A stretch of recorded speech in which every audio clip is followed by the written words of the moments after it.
Good evening, one and all, and welcome to the National Council on Drug Abuse Town Hall meeting in association with the West Jamaica Conference of Seventh-day Adventists, their EYES Mentorship Program.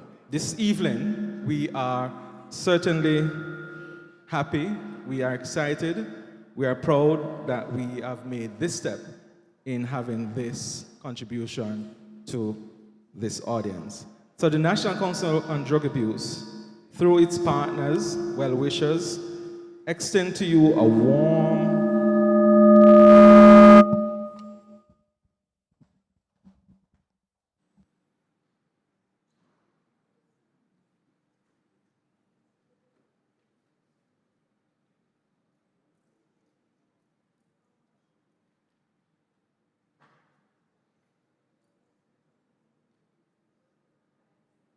extend to you. Thank you. We extend to you a warm welcome town hall meeting. We aim to build better partnership, promoting personal health, influencing good decision and well-being among our people. Our theme, drug-free lifestyle trending, and that's a move we are promoting, that one adopt a drug-free lifestyle. We continue to extend that special effort that you made to be here this evening. There are many things that are happening around us and many distractions, but you made the time to be here with us. Your presence is your commitment, and it's a time for the process for change to begin. So special welcome to our Custos, Honorable Conrad Pitkin, JP, CD, Custos Rotolorum of St. James. Our Mayor Representative, Councillor David Brown, our Executive Director, Mr. Michael Tucker, our Client Service Director, Ms. Colette Curlew, our esteemed guests from the Ministry of Health, and other members of the panelists who will be introduced to you later on. Our partners from the West Jamaica EYES Mentorship Program is very dear and valuable to us in making this program a reality. We are happy that our guests, our students, our community members are here to partner with us and for our NCDA family members who traveled from Kingston to be here in the West. Our NCDA team and our teams of volunteers, we are most appreciative of your service. We appreciate your presence. Please feel free to participate in our discussions, in our presentation, and be engaged. Once again, we want to extend to you, and we are going to invite our host for the evening to take us through the program. We have Miss Susan Brown, National Council on Drug Abuse, Substance Abuse Officer for the Parish of St. James, and we have Miss Kamara Dixon, our representative from the West Jamaica Conference. Let's have them.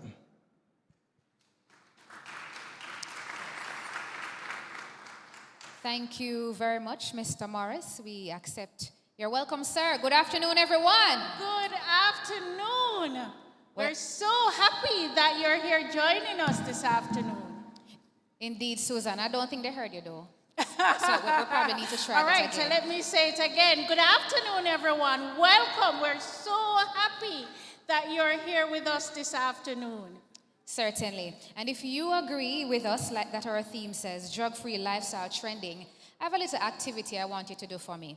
When I say drug-free lifestyle, you say trending. You want to try that with me? Of course. So, drug-free lifestyle.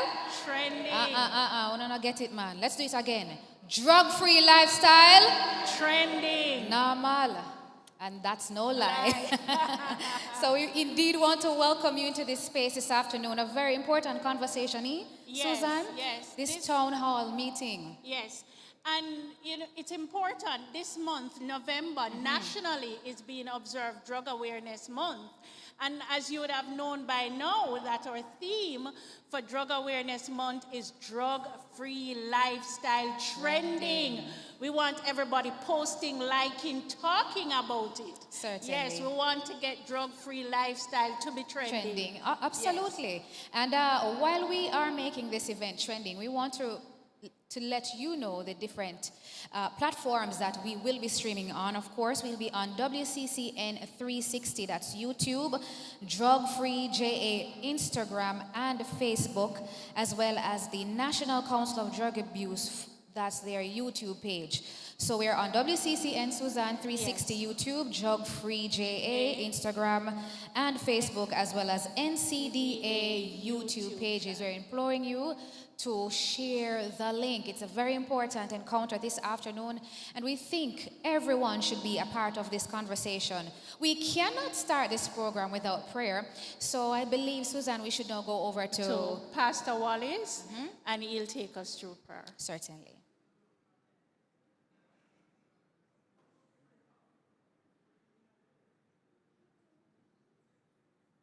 All right, so good to see everyone. We invite you at this time to stand as we talk to our Heavenly Father, our provider and friend. And as we in Jamaica say, our Father, who art in heaven, we're very glad that He is not just our Father, He is our eternal Father, and He is our friend. And whatever our situation may be in this world, He's the one who will empower us to make wise choices. I invite you to bow your heads with me. If you're tuning in online, you're free to pause where you are and just bow your heads with us as we pray together. Gracious Heavenly Father, even now we recognize that you are still the God who provides. We recognize, Lord, that you are still the God who watches over this world. We recognize, gracious Father, that you are the one who sends your rain and the sun upon those who are good and those who are not, upon those who seek to do justly and those who are doing injustice. We recognize, gracious Father, that we live and move and we have our being in you. We recognize, gracious God, above all things, that your desire is for us to have life and to have it more abundantly. And so we pray now, gracious one, that you will bless this afternoon's proceedings. We ask, Lord, that you will grant wisdom to those who shall lead and those who shall present. We pray, gracious God, for those who will come to be impacted and for those who will join on the virtual space, that you will share such a word that someone will find hope, someone will be inspired to make wise choices. We pray in a special way, gracious one, for those who are critical to the advancement of such a program, that you will grant to them strength not to be daunted or discouraged by difficulties. We pray, Holy Father, that those who may perhaps be on a path that may lead them to be destroyed, that as a result of something that will be said here this afternoon, that somebody will come to be delivered and somebody will come to be rescued. Above all things, gracious God, we pray that you will grant to this place your angelic presence, that we ask, Holy God, that evil angels will be held in check, and that whatever shall be done here today, that somebody will realize that you are a God who is interested in every area of the human being, is our prayer and our asking. In the wonderful name of Jesus, let all people say amen. Amen. Amen, indeed. Amen. Right. Susan, we have come to realize that drug misuse is, I'd say, a pandemic. Yes. In our Jamaican society, and we found that partnering with different entities, different agencies, is critical for any kind of change to take place. Precisely. is critical, as Susan said, for any kind of change to take place. And so some of our stakeholders this afternoon are persons representing from the Ministry of Education, Youth and Information, Law Enforcement. Who else do we have, Susan? We have the Ministry of Health. They're here. We have our youth representative because they play a major role in any kind of prevention or intervention programs that we are involved in. So we have the youth representative here as well. We have the church. The church. Yes, the ministers' fraternity. They are here as well with us this afternoon. So you see where all of us are coming together because we realize that this needs to stop and we need to start having this conversation. And so to bring greetings on behalf of the Executive Director of the National Council on Drug Abuse, Mr. Michael Tucker, we will have Ms. Colette Curlew to do same. We're going to hand over to her now to bring you greetings. Ladies and gentlemen, please make her welcome. Thank you, and good evening, everyone. Drug-free lifestyle. Can't hear you. Let's go again. Drug-free lifestyle. And that's what we want to happen. We cannot do it without our partners, so I'm happy that they had mentioned it. And today we're partnering especially with the West Jamaica Conference of Seventh-day Adventists. Can we give them a round of applause, please? Thank you for accommodating us. Thank you for hosting us. Thank you for going live with us. Look at us. And partnering with us. So thank you all for being here. Pastor Vincent Rose, Pastor Franz Chambers, I hope I'm pronouncing your names correctly. Pastor Mary, Mrs. Kadisha Grant, Mrs. Tanisha, Miss McIntosh, and Mr. Vassell. So thank you all for having us and hosting us. I would like to apologize for our Executive Director, who should have been here, and I think he's still on his way, and also the Honorable Minister of Health. They wish they were here today, and they tender their apologies. So with that said now, drug-free lifestyle trending. Why are we doing this? In the aftermath of what we discovered with the Molly and the increase in new psychoactive substance use, we decided that we're going to do a communication campaign for the next 2 years. So Drug Awareness Month is the launch of that 2 years campaign. And what is the theme? What's the theme? And so we have to be trending. We have to take care of Jamaica. We want to go back to the time when it takes a village to what? And who is that village? So I want us to play our role in raising our children, not just our children, but our neighbors' children. And that's what this is about. We want you to impact others. We want you to consider, and I know the Seventh-day Adventist Church, that's your motto, drug-free lifestyle trending. Let it be infectious. Thank you, all the time, right?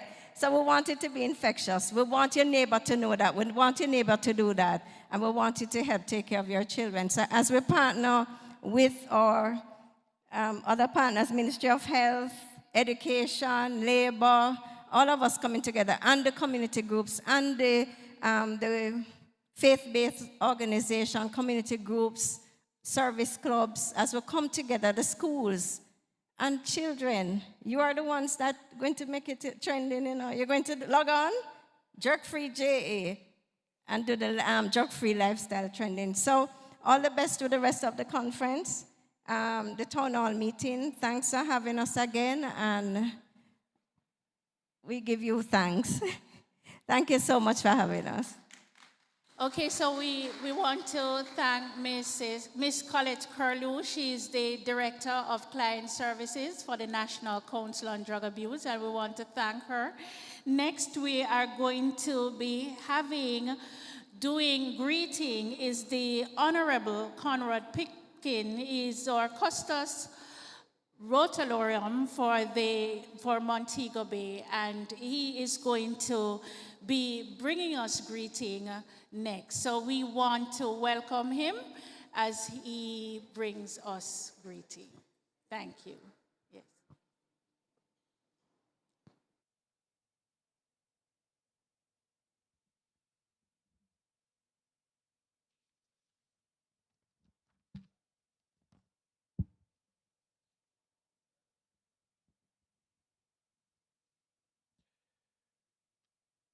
Thank you. Just one correction. I do not want to take the shout from my mayor. I am the Custos of St. James, and he is the mayor of Montego Bay. So, that's just that correction. Miss Colette Curlew, representing Mr. Michael Tucker, Executive Director of the NCDA, Mr. Clifton Morris, Regional Manager, NCDA, Dr. Marcia Johnson Campbell, other distinguished invitees, students, those who have joined us virtually. Good evening, or still good evening. I am asked to read the proclamation from His Excellency. So I will not be bringing the greetings, rather I am charged by Mr. Morris to read the proclamation. A proclamation by His Excellency the Most Honorable Sir Patrick Allen, member of the Order of the Nation, Knight Grand Cross of the Most Distinguished Order of St. Michael and St. George, Commander of the Order of Distinction, Knight of Grace of the Most Venerable Order of the Hospital of St. John of Jerusalem, Governor General of Jamaica. Whereas during Drug Awareness Month is commemorated in November each year to increase public awareness of the impact of drug use on our society and to empower individuals, families, and communities with life skills, thereby enabling them to make healthier lifestyle decisions while strengthening the protective factors against drug use and misuse among at-risk populations and Jamaicans in general. And whereas the National Council on Drug Abuse, NCDA, and its allied agencies are committed to building the protective factors and taking the message of protection of our children from substance use and misuse to communities, including educational institutions, non-government organizations, and companies through public education campaign and indigenous and interactive evidence-based prevention programs.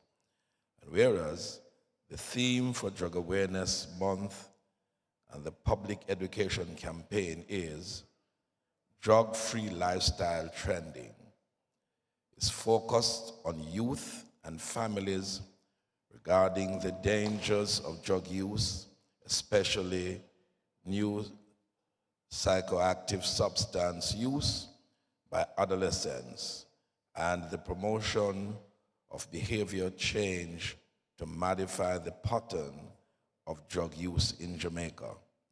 Now, therefore, I, Patrick Linton Allen, member of the Order of the Nation, Knight Grand Cross of the Most Distinguished Order of St. Michael and St. George, Commander of the Order of Distinction, Knight Grand Cross of the Most Venerable Order of the Hospital of St. John of Jerusalem, Governor General of Jamaica, do hereby proclaim the month of November 2022 as Drug Awareness Month and encourage all Jamaicans to participate in the activities across the island, given under my hand at King's House this 20th day of October in the year of our Lord, 2022. Thank you. Thank you so very much, the Honorable Conrad Pitkin, the Custos of St. James. We should give him another round of applause. Thank you. Yes. And Susan, I observed something in this audience this evening. I see a lot of my young people here. Yes. And we know, because the National Council of Drug Abuse has done their research, and we find that there are different drugs that are being misused. Now, my young people who are watching and are in here, whenever anything is trending, it's always broadcasted among you and your peers. So I want you to do me a favor. I want you to be heralding on your lips, from your lips, the theme of our town hall meeting this afternoon: drug-free lifestyle trending. And I know you guys get buoyant sometimes, so I want you to shout from wherever you are the theme. When I say drug-free lifestyle, you say trending. Drug-free lifestyle Trending. no, man, I know the young people, that's what me know I used to. I know you can do better, so we're going to do that again. Drug-free lifestyle. Trending. Right, that's so normal. Loving it. I That's like. right, but guess what? This is no lie this time. Yes. So, Susan, what do we have coming up next? All right, so coming up next, we have a musical item, and that will be coming from Davani Lewis, and he's a student of Cornwall College. So he's on the saxophone, and he's going to be playing for us this evening, You Deserve It.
Look, I expected a rousing round of applause for this young man. Listen, this is a town hall meeting, yes. But where we see the youth exhibiting such talents, we have to be proud of them. This is what we're talking about. This is what we're talking about. That's why, Suzanne, we're having this town hall meeting. Because we don't want our youth to be wasted away because of drugs. Yes. We want them to propel their talents. Go ahead. Can I tell you a little thing? And I'm going to do a little bragging. That's my neighbor. Well, and he is excuse me. self-taught. What? He is self-taught. Wow. Let us give him another round of applause. Absolutely amazing. Yes. Amazing, amazing. Yes. You don't need any drugs. This is dope. What's happening here today is dope. All right, next we have our research analyst from the National Council on Drug Abuse. Her name is Mrs. Uki Atkinson, and she is going to be presenting on our current drug situation. So we're going to turn over to her right now. Yes. Thank you very much. Good evening, everyone. It is a pleasure for me to be able to share with you what is happening among our youth based on what we know and what we recently did in terms of some research that was conducted by the council. So we're going to talk a little bit about the current situation regarding drug use among secondary school students. And I'm hoping that my slides will work with me. All right. So generally what we know in terms of drug use, not only among adolescents, but across the board, adults, older adults, the substances that are most widely used in Jamaica. If I was to say to you, which substance is the one that's most widely used, what would you say? You would say marijuana, Molly, all right, any others? And you're seeing my slides, so the answer is actually there, right?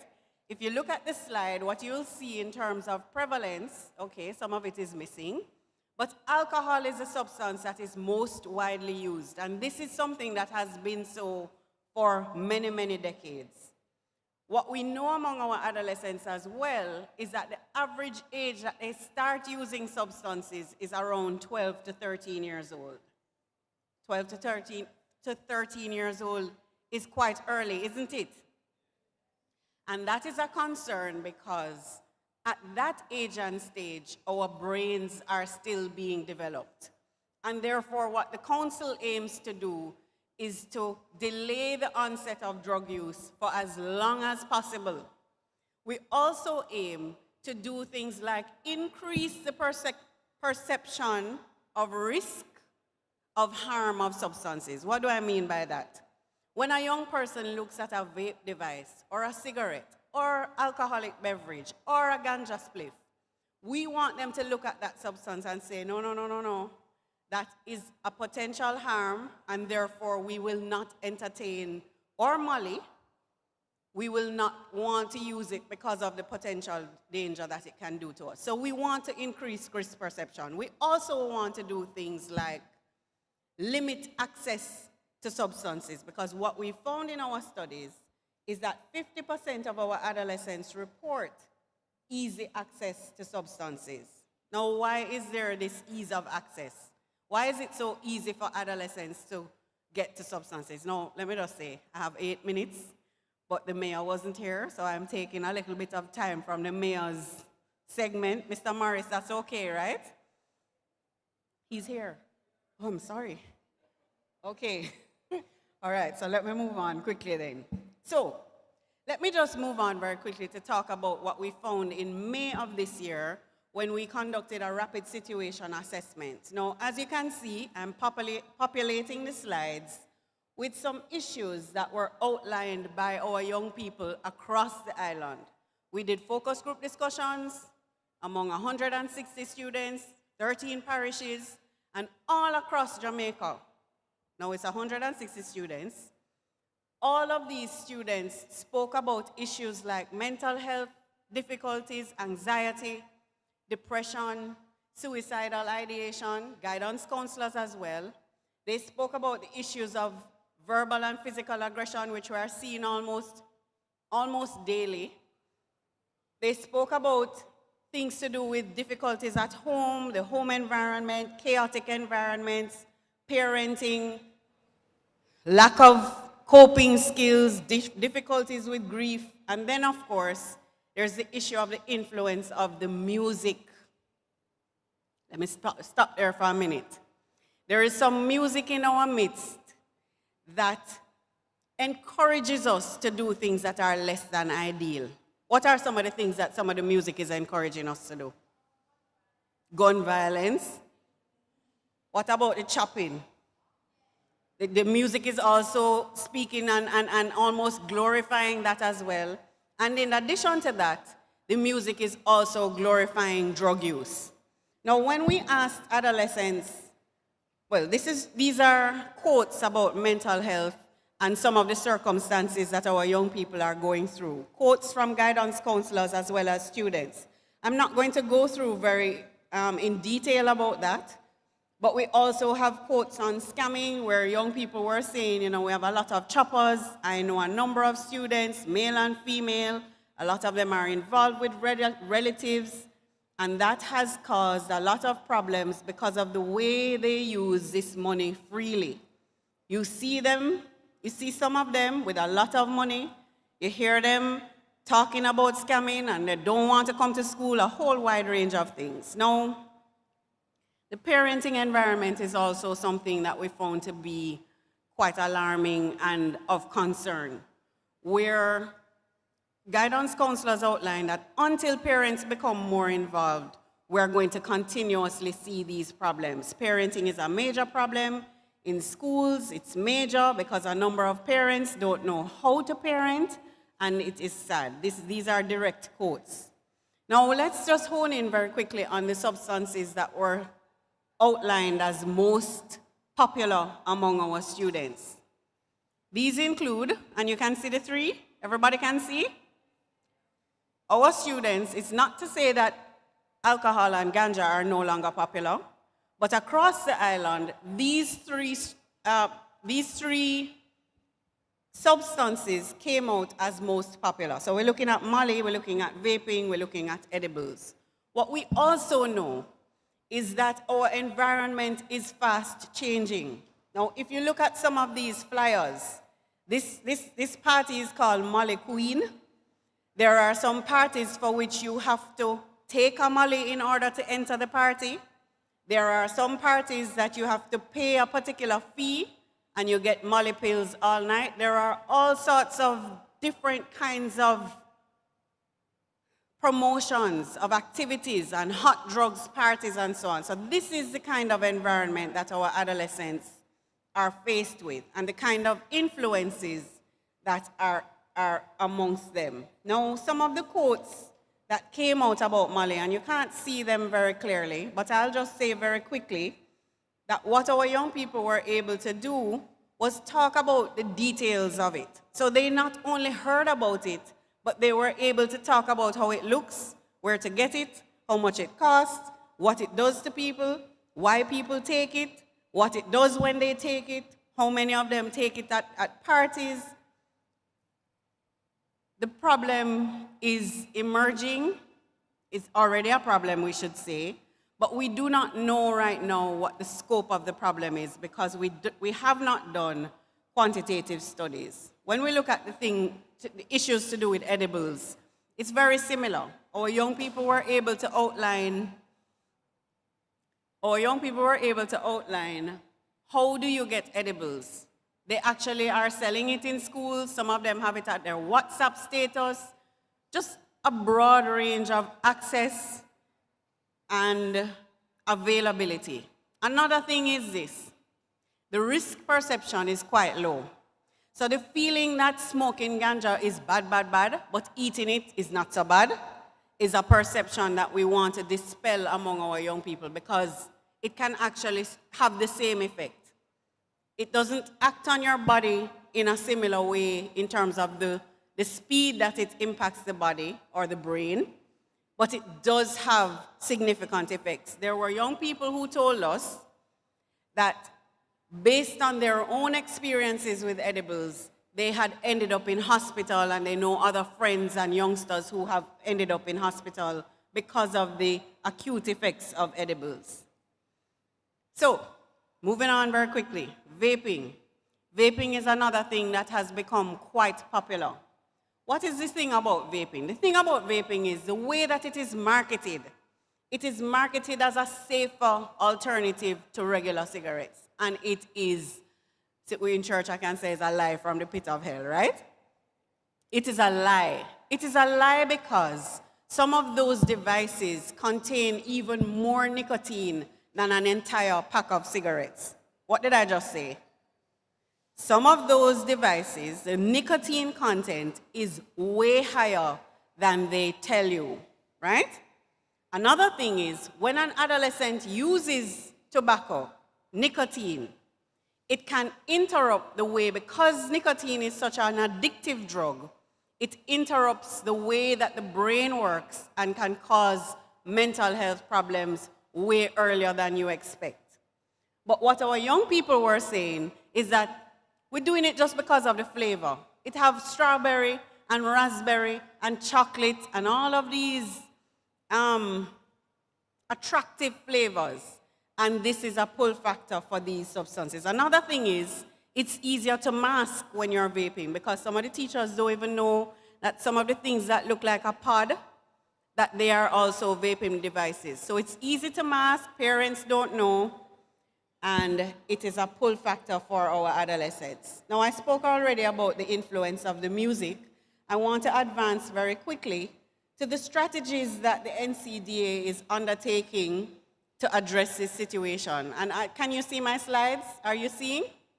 So we have partnered, first of all, with the Ministry of Education and Youth to be able to increase capacity among our educators, namely guidance counselors, HFLE teachers, deans of discipline, nurses, and so on, so that they can conduct screening and brief interventions within the school system. The problem is not only confined to the school system, and therefore we're not only building capacity among the school system personnel, but also within the health sector, so that health personnel can also do that screening. We're also reviewing the guidelines for drug use in schools. These guidelines were developed or updated as far back as 2015, and there is need for them to be reflective of what the current situation is. Targeted interventions, of course, parenting. Every single social service agency in Jamaica that is trying to reach parents is trying very hard to reach the parents that are almost unreachable. What do I mean by that? Does that mean that parents can't be taught? No, it doesn't mean that. But the parents who we most need are the ones who don't come to town hall meetings. So we're in a hall, but where is the town? Look at how many empty seats we have. Is that indicative of the fact that people just don't really have an interest in this area? Silence. You think that's what it could be? Or is it that it's too late in the evening and people want to go home and eat their dinner? I don't know. But the point is, we have to take these services into communities where we can reach parents who need the messages. Moving right along very quickly. Research is another response that we are coming with out of this rapid situation assessment to be able to determine what's happening nationally among the national population 12 to 65 years old. So we're about to do a research project, a research study next year, starting early next year, and with support from our Ministry of Health and Wellness. Public education, Ms. Curlew already spoke about that we are undertaking a public education campaign that is not only going to be a 3-month quick go in and come out, but we want to be able to get young people to log on to drug-free lifestyle. You see, what I notice about young people, is this. They don't like boring things. And simple things are boring for young people. So for instance, last week we did a school tour at Jose Marti High School in St. Catherine. And we had a social media influencer, and he just kind of switched up the theme, and he started to say, good girls out and stunting, drug-free lifestyle trending. And everybody, but good boys out and stunting. And so he put a little DJ thing to it, and that got the young people more, animated and involved and energized. That's the word. So I'm saying that to say the kind of public education that we use needs to be attractive to young people for them to be able to listen. And that's what we're going to be trying to do. And I'm wrapping up now. Soon finish. So drug prevention, this is the last thing I'll say, is everybody's business. It's not just the business of the National Council on Drug Abuse. It is the nation's business. And so we are calling upon Government of Jamaica partners, ministries, departments, and agencies. We're calling upon civil society, communities, parents, schools, churches, the diaspora, media and popular entertainers, academia. The whole of society approach is needed to tackle this issue. Thank you very much for your attention.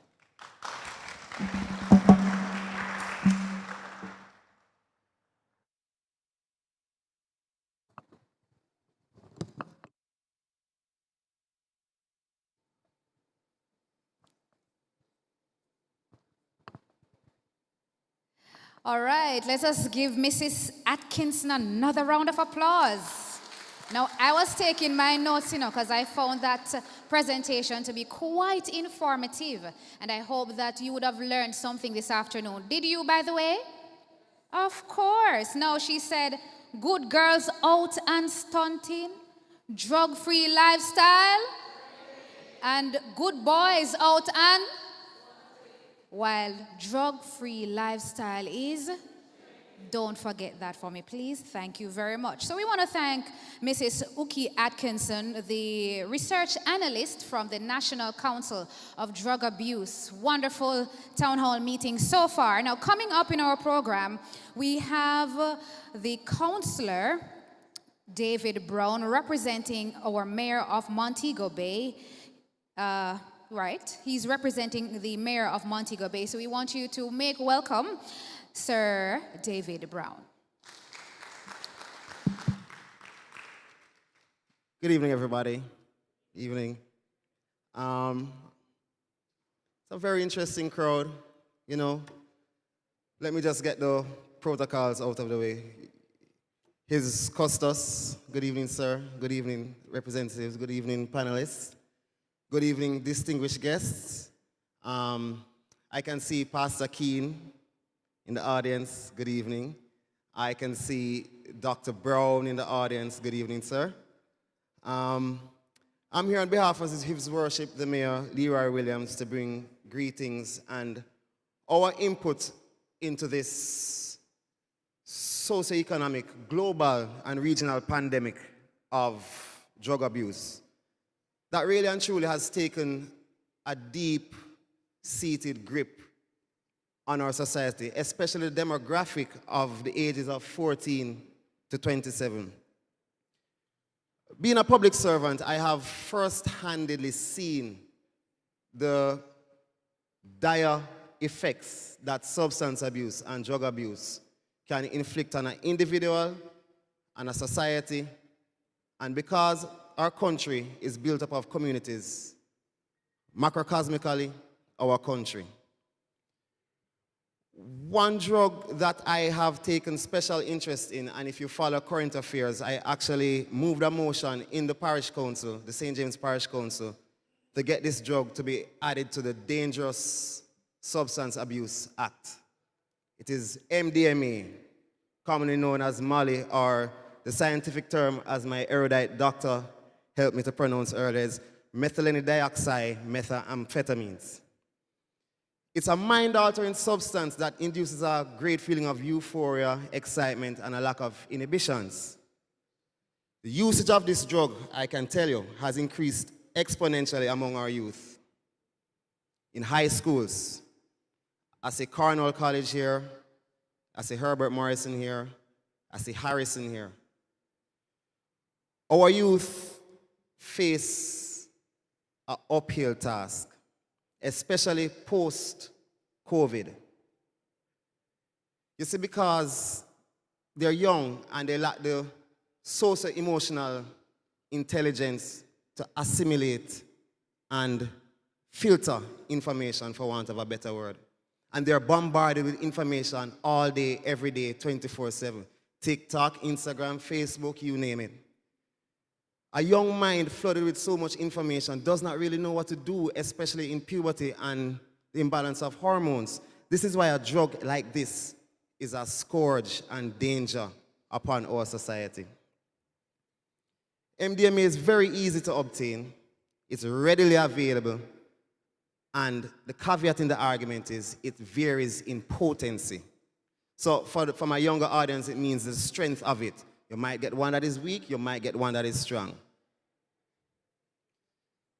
The strange thing about this drug, my students, ladies and gentlemen, is that just like other drugs and illegal drugs on the market, like cocaine, it can be stretched. You can consume this drug and you don't know what you're taking. It will have harmful additives in it that can have a very adverse reaction on your life and the trajectory of your lives. I want you students to pay attention to me very well. Lock eyes with me. Good. There's a drug in America now called fentanyl.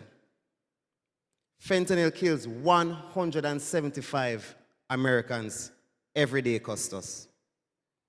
Fentanyl kills one American every 8.57 minutes. So that simply means by the time I come off of this podium, very good girl.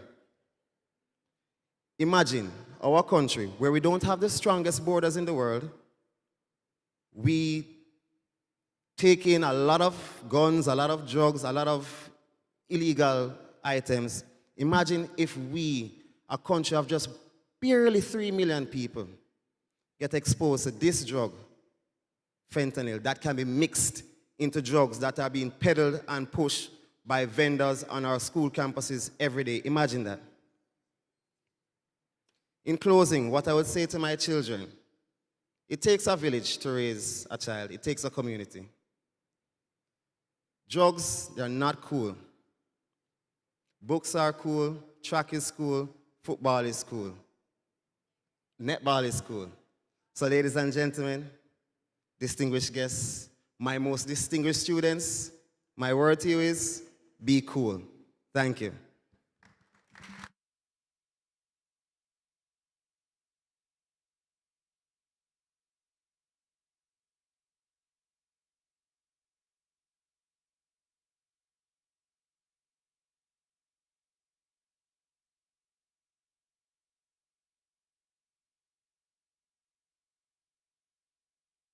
Our overall objective for this town hall meeting is we want to increase awareness and we want to get to everybody talking about the dangers that is associated with substance misuse. So I'm going to ask everybody in the audience to do something for me.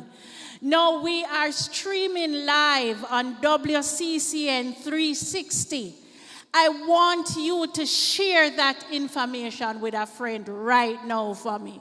I want you to go on your phone and I want you to put in on your phone, log on to WCCN 360 and join us in our conversation as we talk about the dangers associated with substance misuse and the impact that it is having on our young people. Thank you. Now, next we are going to have a presentation on non-communicable diseases and substance misuse. And this will be done by Dr. Marcia Campbell Johnson Campbell, and she's the NCD, the Non-Communicable Disease Coordinator for the Western Regional Health Authority. This will be followed by a musical item, a dub from the Harrison Memorial High School entitled Drug Free. Thank you.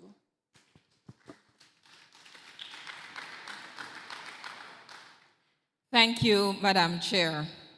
Bishop the Honorable Conrad Pitkin, Custos Rotalorum of St. James, our Mayor Representative, Councillor David Brown, members of the West Jamaica Conference team, members of the NCDA team nationally and regionally and locally, yes, members of the health team, other distinguished ladies and gentlemen, our students, both here and online, a pleasant good afternoon to you all. Drug-free lifestyle trending. Yes, drug-free lifestyle trending. Today, I just want to share a few thoughts and to give you some information on the impact of drugs on non-communicable diseases. A lot of the information can be found on our website, which is ncdip.moh.gov.jm. Non-communicable diseases are the leading cause of premature deaths globally.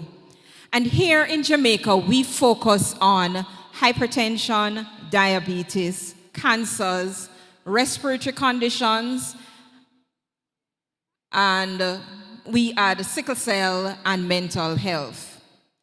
Every year, 41 million people around the world die from heart attacks, stroke, cancer, chronic respiratory diseases, diabetes, or a mental disorder. And I'm certain every one of you here knows somebody who has an NCD or who has died from an NCD. And unfortunately, some of them, we tend to say, gone too soon. There is a strong link between tobacco and alcohol use with NCDs. In particular, the cancers and the cardiovascular disease. Tobacco kills more than 8 million people each year, and more than 7 million of those deaths are the result of direct tobacco use, while around 1.2 million are the result of non-smokers being exposed to second-hand smoke. And even third-hand smoke causes a problem. So even if the person has stopped smoking, is not in the area, the residue that is on the surfaces in the room can affect the persons who enter the room. I recall a previous Minister of Health, Minister Fenton Ferguson, when he championed the tobacco regulations bill in Parliament, said, tobacco kills up to half of its users, and it is the only industry that kills its best and most loyal and faithful customers. The link between tobacco, alcohol, and cancer, cardiovascular disease, liver disease, pancreatitis, and diabetes is such that we need to strengthen all efforts to implement evidence-based strategies to reduce harmful use of these things. Alcohol can be linked to over 200 health conditions, such as liver diseases, cancers, cardiovascular diseases, and tuberculosis. And it does not stop there.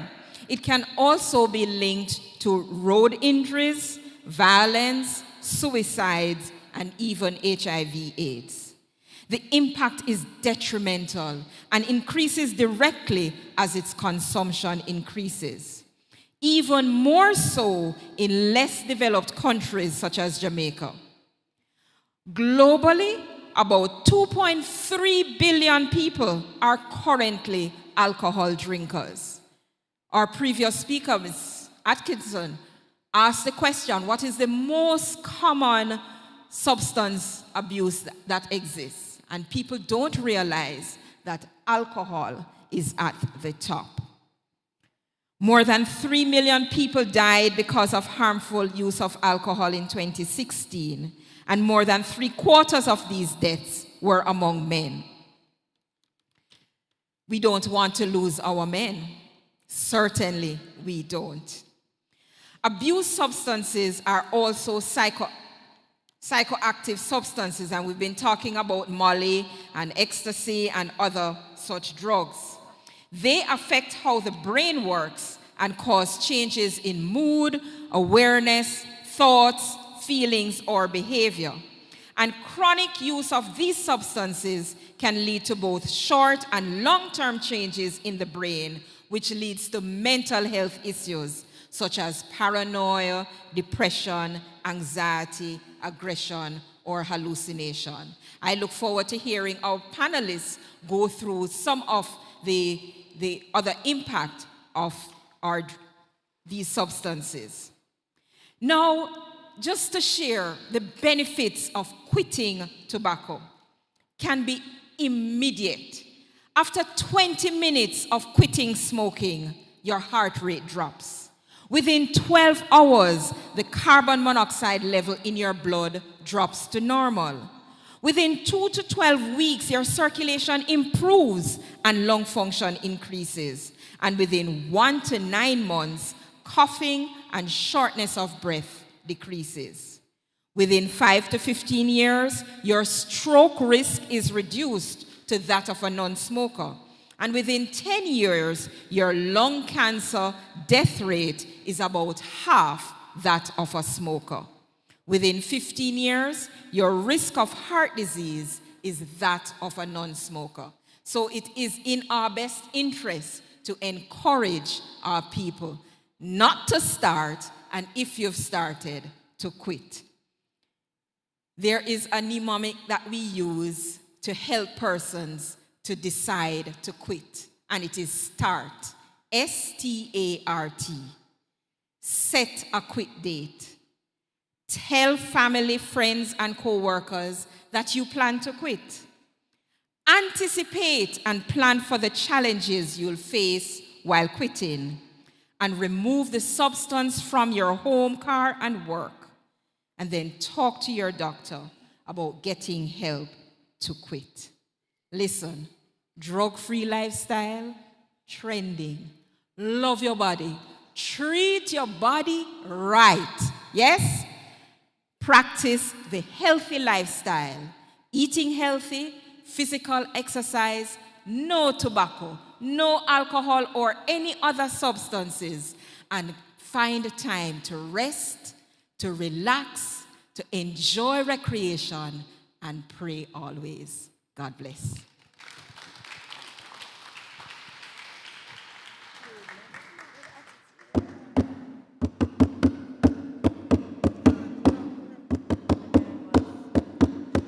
Children, give me a hug. Relax and unplug. The best time in the world is love. It comes from God up above. Fall for the hype and trick. The abuse of drugs make you sick. Make you whole body unfit. A walk could a nice but a cigarette stick. Drug free, the way to be. For mommy and daddy and you and me. Drug free, the way to be. Model Jamaica for the world to see. Drug free, the way to be. Disciples for Christ, you and me. Drug free, the way to be. For mommy and daddy and you and me. Tell me how this is cute or fun. Ganja, beat it, black up your gum. Party nice and music a chump, but rum make hot girl tumble down. Your mind is a priceless gift. So how you have to take jug tamper with it? Who want to be free, firm and strong? Put your life in a God's hand. Drug free, the way to be. For mommy and daddy and you and me. Drug free, the way to be. Model Jamaica for the world to see. Drug free, the way to be. Disciples for Christ, you and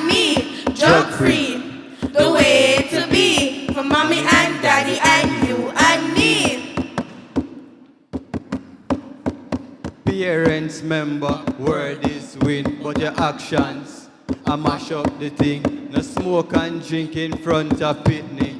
No send them a shop, figure by ecstasy. Hot gal and entertainer, run your lifestyle through a strainer. Man have a strong be men of mind. Dolly dash with the molly and get it right. Drug free, the way to be for mommy and daddy and you and me. Drug free, the way to be. Model Jamaica for the world to see. Drug free, the way to be. Disciples for Christ, you and me. Drug free, the way to be for mommy and daddy and you and me. Drug free, Jug free, drug free, drug free, jug free, drug free, drug free, jug free, drug free, drug free, the way to be.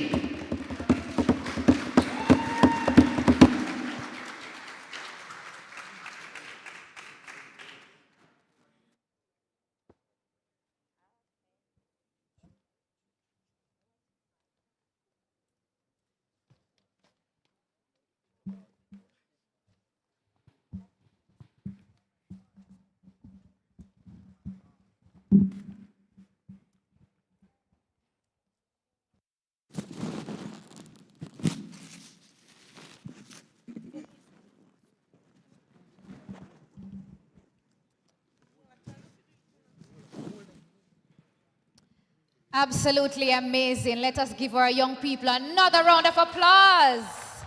This is what we're talking about, drug-free lifestyle. Trending, indeed, indeed, indeed. Wonderful presentation so far this afternoon. And if you're just joining us on WCCN 360, Drug-Free JA on Facebook, or the National Council of Drug Abuse on YouTube, we want to welcome you to the conversation where we hear the National Council on Drug Abuse in partnership with EYES. That's Empowering Youth Engage in Society mentorship program of the West Jamaica Conference of Seventh-day Adventists, talking about and raising awareness of this issue we see here in our country, plaguing our youth, the issue of drug misuse. And to share in the conversation this afternoon are some very important stakeholders, and I'm going to be introducing them right away. With me, we have Mr. Stokely Reed. He is the Guidance Education Officer from the Ministry of Education, Youth and Information. I have also with me DSP Angela McIntosh Gale. She's the Territorial Officer of the St. James Community Safety and Security Branch at CSSB. And by no means least, we have Dr. Elizabeth Crossman, Regional Psychiatrist, Western Regional Health Authority. Ladies and gentlemen, let's make them welcome.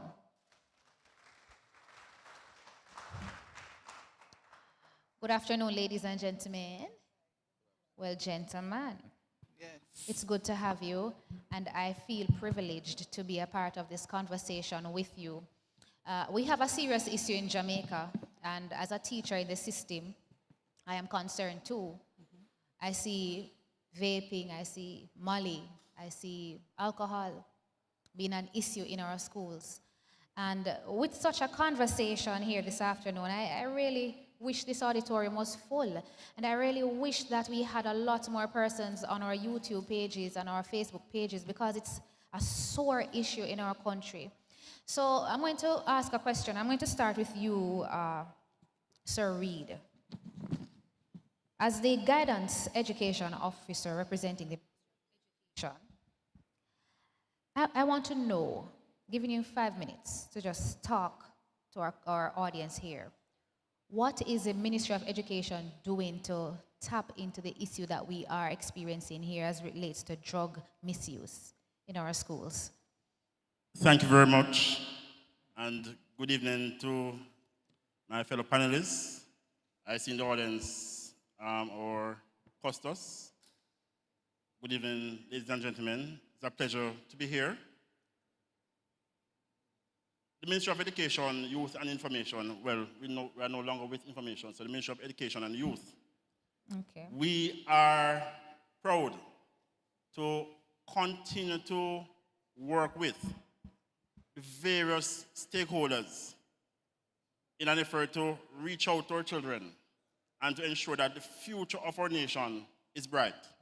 Now, in so doing, we continue to hold close to the idea that it takes a village to raise a child.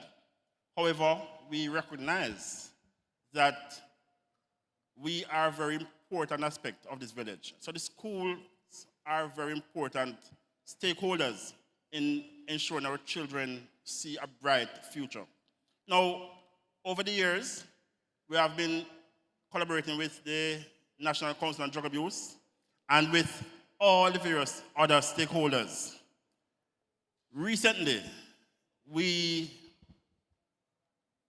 in collaboration with Ministry of Health, launched the Mental Health Literacy Program. I see Dr. Crossman sitting here, and she was a big part of that initiative. Now, what we intend to do is to ensure that our schools are speaking about mental health, because we are truly cognizant that many families don't understand and many communities don't understand that many children don't just decide to smoke or to take drugs, but they are influenced by many sources.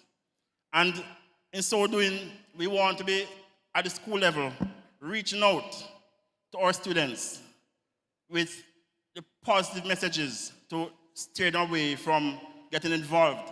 So we have trained recently some team members within the school system who we call go-to educators.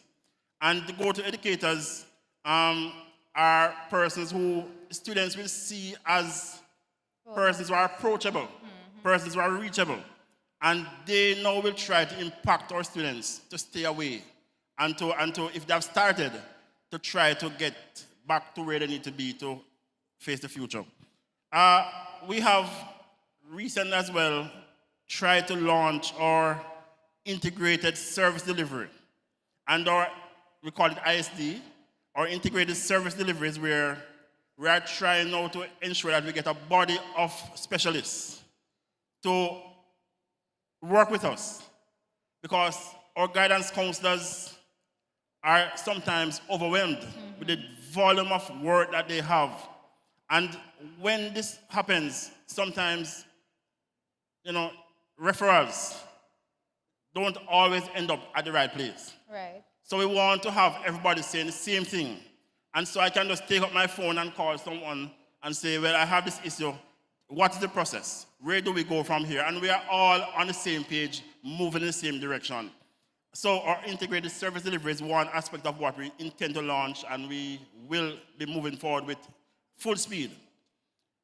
Through the Jamaica Teachers Council, JTC, we recently had some training for our teachers in the schools across the island that we call Return to Happiness. Now, if you recall, during COVID, most of us were impacted by COVID. And it has set back many families in many ways that are difficult. In schools, students have come back with a different personality in many instances. And so our Return to Happiness, we want to ensure that our students understand how to get back to where they need to be and to improve on where they were maybe 2.5 years ago. So there are many initiatives that we are pushing in. Just today, we had a training we call the School-Wide Positive Behavior Intervention and Support. And this is a framework that we want to bring all schools under. Now, this framework covers stakeholders of all walks of life. Now, earlier we asked why the room was so empty. And it is because many of our stakeholders are not here. And when we say stakeholders, we're talking about our vendors, our taxi drivers. We're talking about our parents. We're talking about persons who really impact our children without us or even considering it as being important. And so when we talk about the popular music, your theme right now, trending. Many things are trending, but not necessarily NCDA. Not necessarily some of the things that we want to be trending. And so the vendors are ensuring that it's trending. The taxi drivers are ensuring that it's trending. So we have to collaborate. You know, recently in the summer, we reached out and, well, we didn't reach out. I think the JCF reached out to us. And we had an initiative where we spoke to, and my neighbor here will speak to it later on. I know she was the person who invited us. The Ministry of Education was a big part of entering the bus park in Montego Bay, where we had dialogue with our taxi drivers and bus drivers to say, listen, ensure that the students understand what it means to be showing respect. Ensure that the children understand what it means to be disciplined in your taxi, because you are the adult. And ensure that no child comes in your car with a spliff or with a knife. And so when we have all the stakeholders saying the same thing, you know, I hear that at some schools, the vendors are some of the challenging persons to deal with. If you grab the baddest vendor and train that person to be an educator, to be pushing the positive messages, then we will have a new future. And that is what SWPB, School-Wide Positive Behavior Intervention and Support, is pushing. There are many other things. The curriculum now, the guidance counselors have always had drug awareness in their curriculum. Yes. The HFLA teachers, through their life skills initiatives, have now started to ensure that they are ensuring that refusal skills, how to say no to your friend who is trying to influence you to use a substance like Molly, and when we were younger we called it ecstasy and so on, to have refusal skills, to have other skills that will help them to survive without us getting into what's necessary. So our HFLE component, our values and attitudes component, especially in Region 4, has been pushing many things that will ensure that it impacts the child. So it's the holistic approach that the ministry is pushing. And we have our ongoing guidance and counseling group and individual sessions that continues daily. I think that's 5 minutes. Thank you. Thank you so much, Mr. Reed. That was quite compact indeed. And just to reiterate some of the things you said, but I have a question for you after I've just reiterated some things. So you mentioned that the Ministry of Health, Ministry of Education and Youth, they have mental health literacy program. They also have the schools speaking about mental health. We have trained go-to educators. We also have integrated service delivery, which is intended to also raise the awareness and to tap into the drug issue. And of course, the Return to Happiness initiative, among some others that you have mentioned. Now, these are excellent initiatives, and I'm sure that even at my school, our guidance department is robust in getting these things underway. But what I want to find out from you is from your vantage point, with all of these beautiful initiatives to stem the issue, what system of accountability do we have in place to ensure that what we are doing will work? All right, so in all that we do, we must ensure that data is available. Right. And a big part of where we are going now as a ministry is to manage our data, to see where the schools are now and where we need to go. So all schools currently have what we call a school improvement plan. We call it SIP for short, school improvement plan. And it's measured each term, each month. We want to know where we're going. And if we're not going, if we're not achieving our results, it simply means we need to go wheel and come again. So each school has what we call a curriculum support team that looks at implementing all the necessary strategies. And if that's not working, we will surely look at the data and move on. We do also researches. So outside of the SIP, the school improvement plan, we look at researches to see where we are going and how we will get there. Okay, thank you so very much, sir. Awesome, awesome, awesome. This is serious business, ladies and gentlemen, young people, that we sit here in this fashion talking about a drug-free lifestyle that we want to be trending.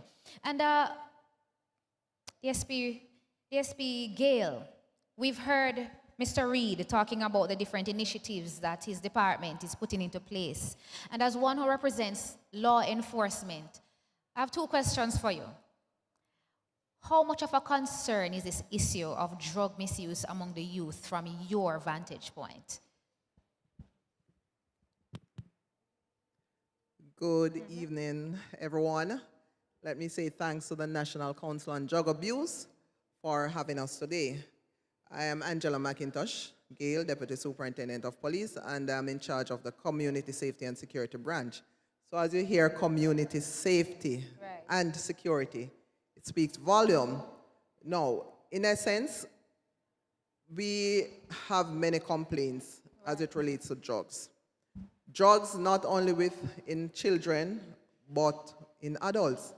Now, everything starts in the home. And as we look, we can say that parents are the key when it comes to keeping kids off drugs. Good parenting is the best anti-drug we have. Therefore, if the children are not taught certain values at home, then it is displayed in the school. So it all starts in the home. So if the parents are smoking, then the children may start it.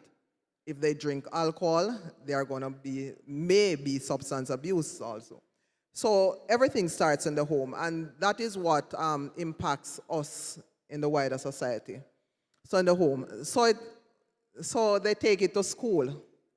And in school, some children, by virtue of their upbringing, lack of attention at home, then they fall in the category of having low self-esteem. So it is easy to get those children to be a part of any plan. So they don't think for themselves. So the persons will introduce them to something. They don't know what it is. They just tell them, try this. Right. And when they try it, what's the next thing? Ministry of Health is the next place for them. They end up in the hospital. Not only that, some of them can hold it. But what happened now, to support their lifestyle, they engage in illegal activities. So they will start in the school by stealing a phone, they steal a bag, and they sell it to support lifestyle. Now, this is where the police comes in. When we get such reports, we don't really arrest many times. We find out what is happening. We call in the parents and we dialogue with them once the school involves us. We also refer them to the National Council on Drug Abuse. There is a drugs court also that some persons will have to go. Some of them are beyond help sometimes, but we can't give up on them. And so our main challenge is that when these children start taking the drugs, it is very hard for them to stop. Now I heard Ms. Atkins, I think it was, talking about the hot grubber. Yeah, hot grubber.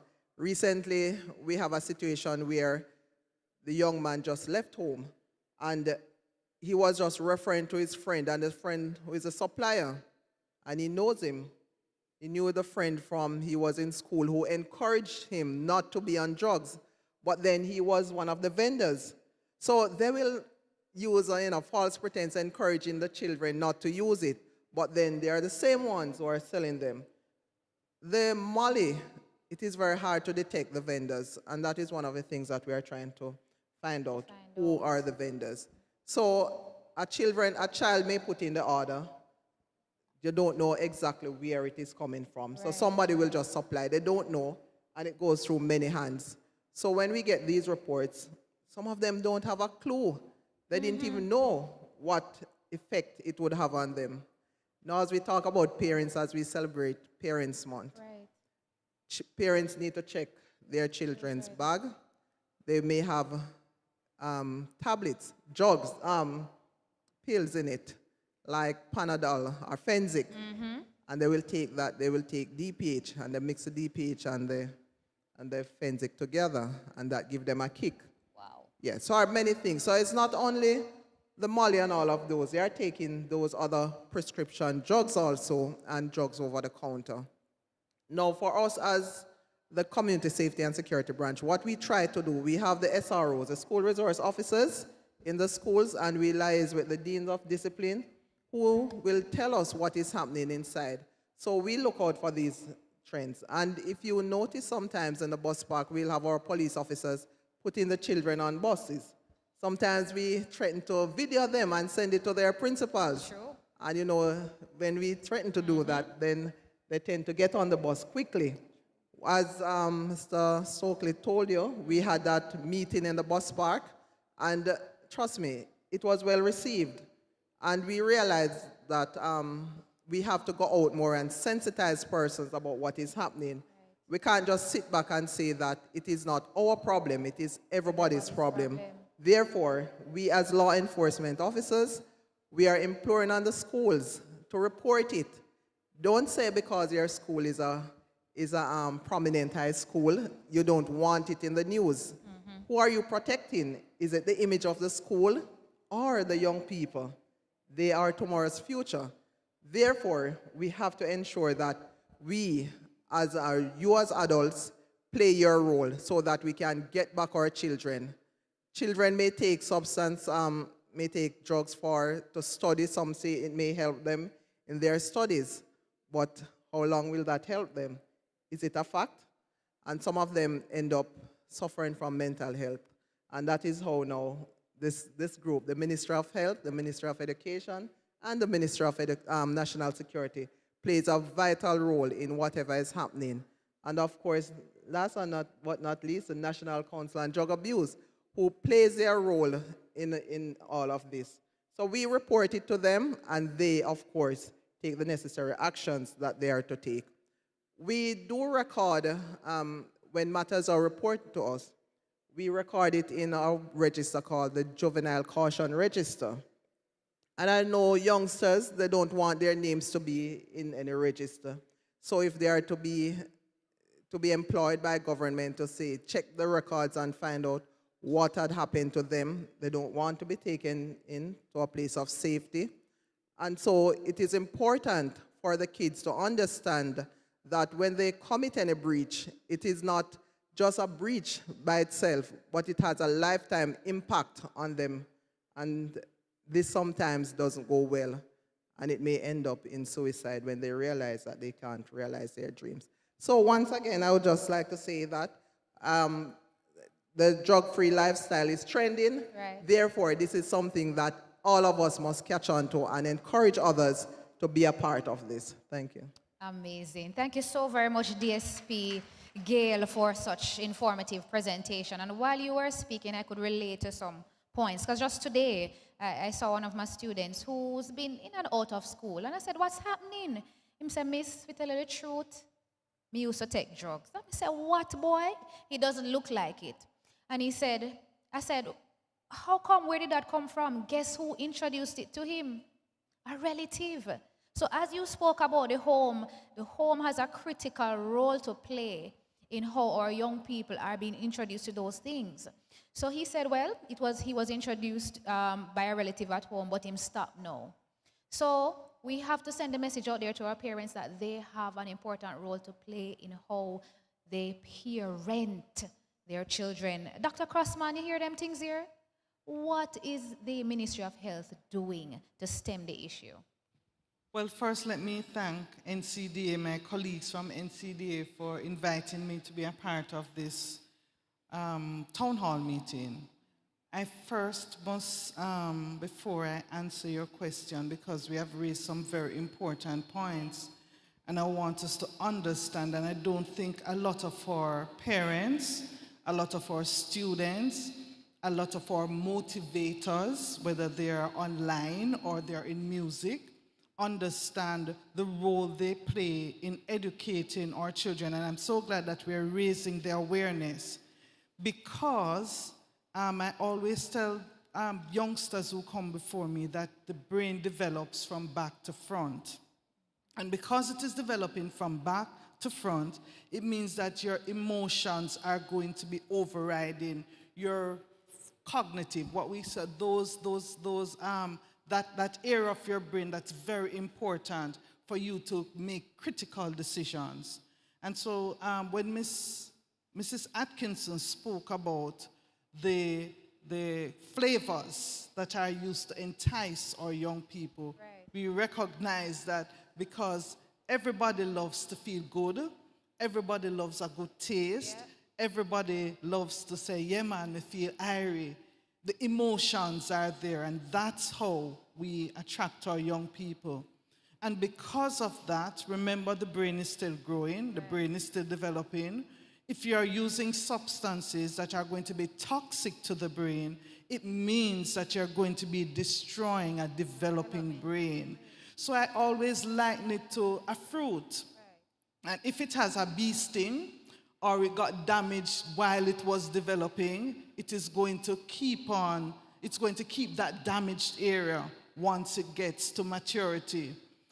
And so when it comes to us in psychiatry, it means that when a lot of persons would have, the National Council on Drug Abuse would have been in prevention, Ministry of Health and Wellness, in terms of our mental health services, would also be in mental illness prevention and mental health promotional activities. It means that when a person, an individual who now comes, having had some damage to the brain because of the use of substances, they may present with mental health issues. That is always very hard for us because you are now impacting a youngster in an area where they are now making choices as to what am I going to be doing with the rest of my life. They're making choices as to develop their friendships. They're making choices as to what is going to happen in their social spaces later on.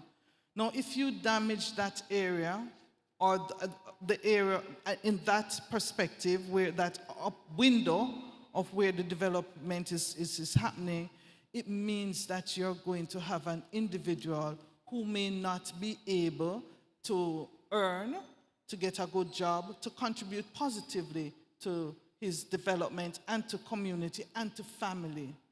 And that becomes very challenging. We also know that once you have a mental health condition, so we are going to talk about what we call a psychosis. Right. They are hearing things and seeing things or saying things that nobody, recognize or can attest to.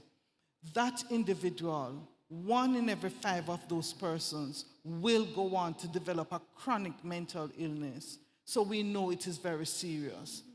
So when we speak about substance use disorder, we are talking about not only addiction, but we are speaking about the mental health issues that can result apart from addiction.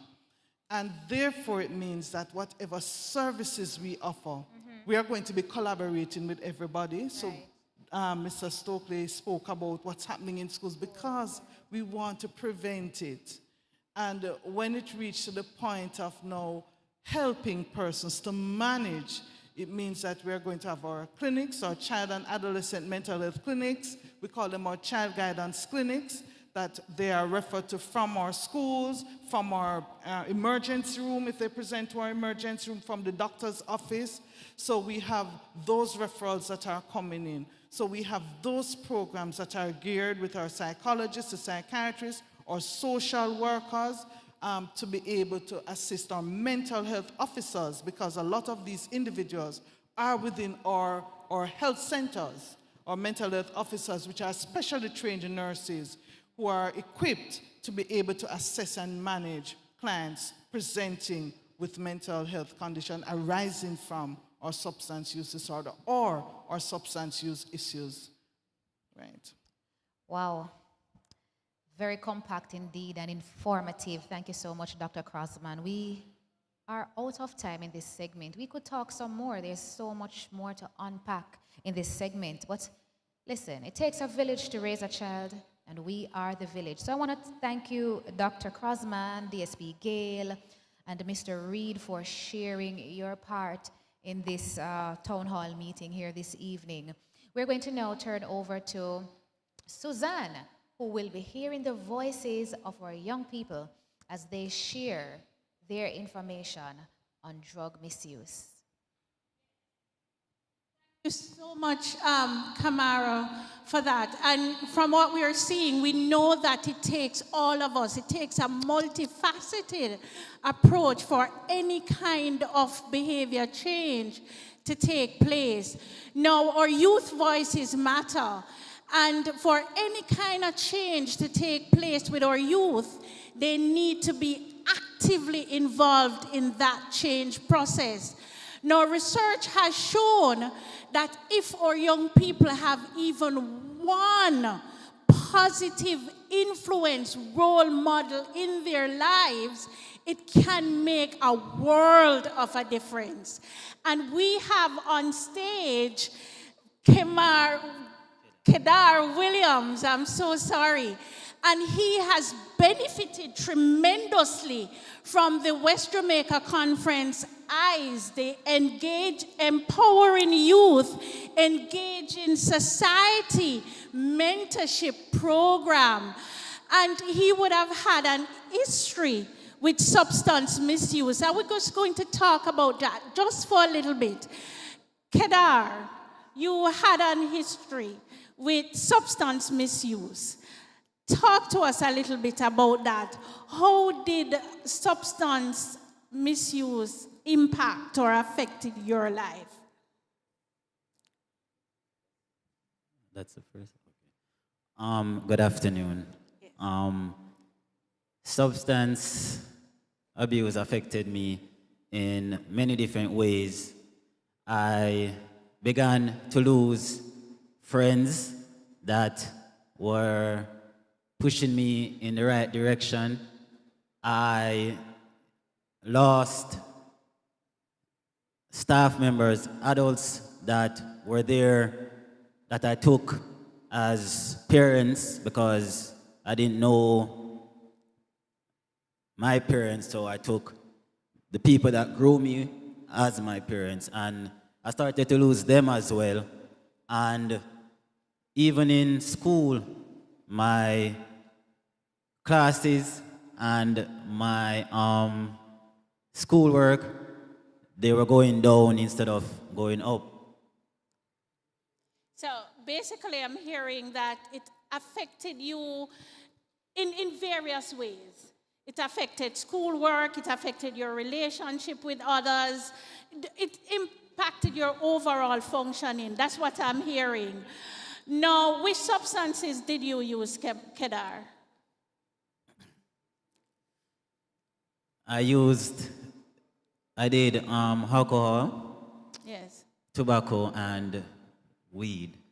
So you used weed, tobacco, and alcohol. Now, because of time, we're going to go quickly into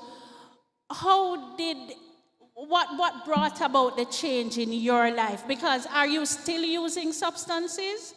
First, for me, I was placed here to do work and study. And since I've been placed here to do work and study, it's been a rough journey.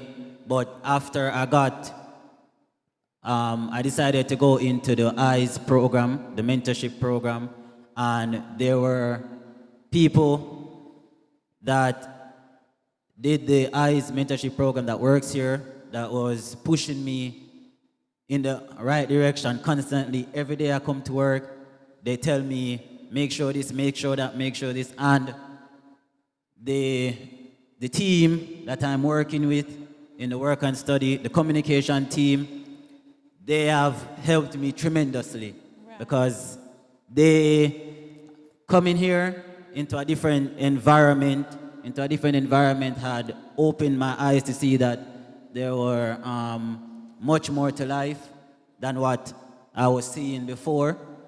And even back at home, there are people there that talks to me, sit down, tell me what not to do and what to do, etc.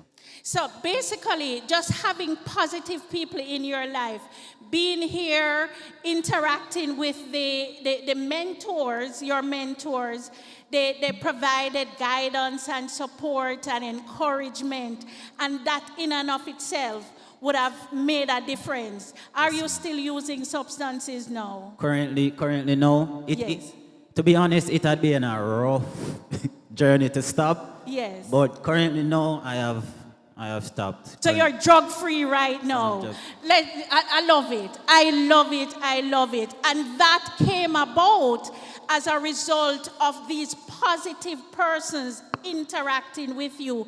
So research has actually shown that once you have positive persons impacting your life, it can really make a world of a difference in the lives of our young people.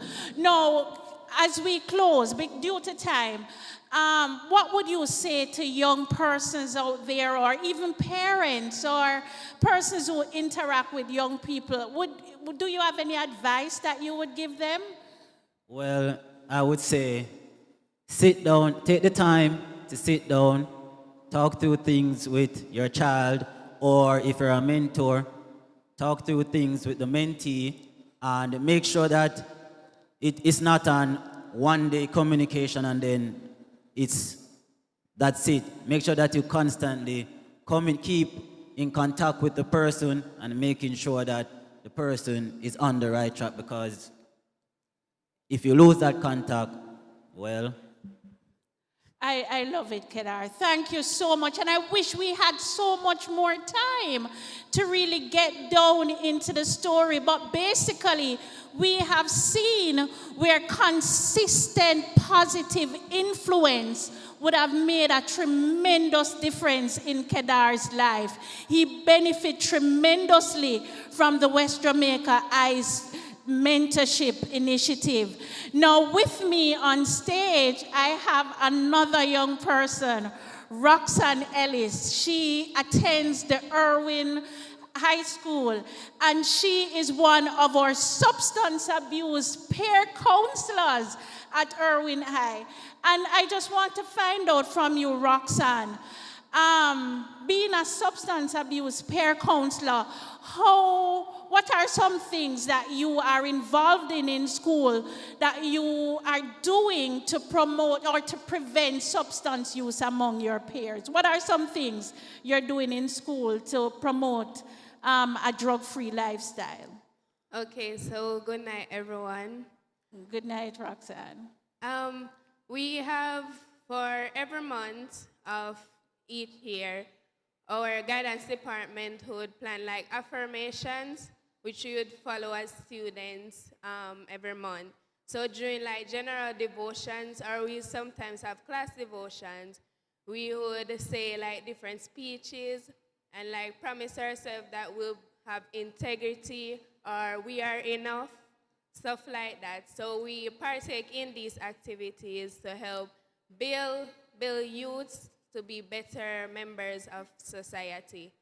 Also, during the COVID-19 pandemic, due to most students having like anxiety and those mental problems, so we created a program called Choose Your Friends Wisely, which should have at the start of every academic year, we would have this program where we'd get the grade 7s to 10 students to partake in. We'll create engaging presentations and allow the students to take part in it, have activities where they would get gifts and stuff like that. I love it. So I'm hearing promoting positive sense of self, practicing positive self-talk. I hear, the whole idea of affirming self and just getting all our young people actively involved in their overall mental health process is something that you are actively a part of, and you're seeing where that is making a difference? Yes, I have seen. You have seen that? Because during the time in grade 7, before I became a substance abuse officer, I did have peers who were already engaged in substance abuse. So I'd often talk to them, because I did not have training at that time, I did not know how to deal with the situation. So I'd often tell them why you're smoking, and ask them stuff like why you're smoking and how is it helping you to help stop your stress or whatever you're going through. Yes. So oftentimes they'll tell me remarks like, Roxanne, you don't understand. when we go to our parents and talk to our parents about them situation, yeah, they often brush we off, or when we tell them, they'll take it tail way back. Wow. So situations like those, so students oftentimes don't tell their parents about problems they face at schools with friends and peers. They'd rather tell a friend than to trust their parents to tell them, because they say they often fear that their parents will be cursing them about something and bring it up and tell it back to them, which affects them. But Jamaican parents tend to not pay attention to that. Yeah, and this is one of the reasons why we're having this kind of conversation, because we want to increase awareness among our parents and to just have this kind of discussion to be able to allow them to really understand what are some of the things that is happening with our young people, and to look at strategies that we can use to create that kind of change that we want. Tremendous work that you're doing. And what I'm hearing is that peer-to-peer interaction does work, because, you know, not being able to talk to their parents, but being able to have positive friends who can guide, you know, positive conversation, who is trained in area of substance misuse and how to talk about the challenges and so on, has really made a difference in our young people's life. Roxanne, tremendous work.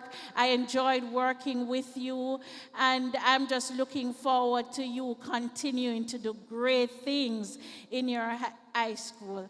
All right, so we have coming next, we have Nathan Morris, and Nathan Morris is deputy head boy at Herbert Morrison Technical High School. And, you know, we want to just look at, you know, what kind of role can you play in terms of substance use prevention? You're a student leader, and, you know, what can you do, Nathan, to help in terms of, or what can you advocate for when it comes on to substance use prevention in your school?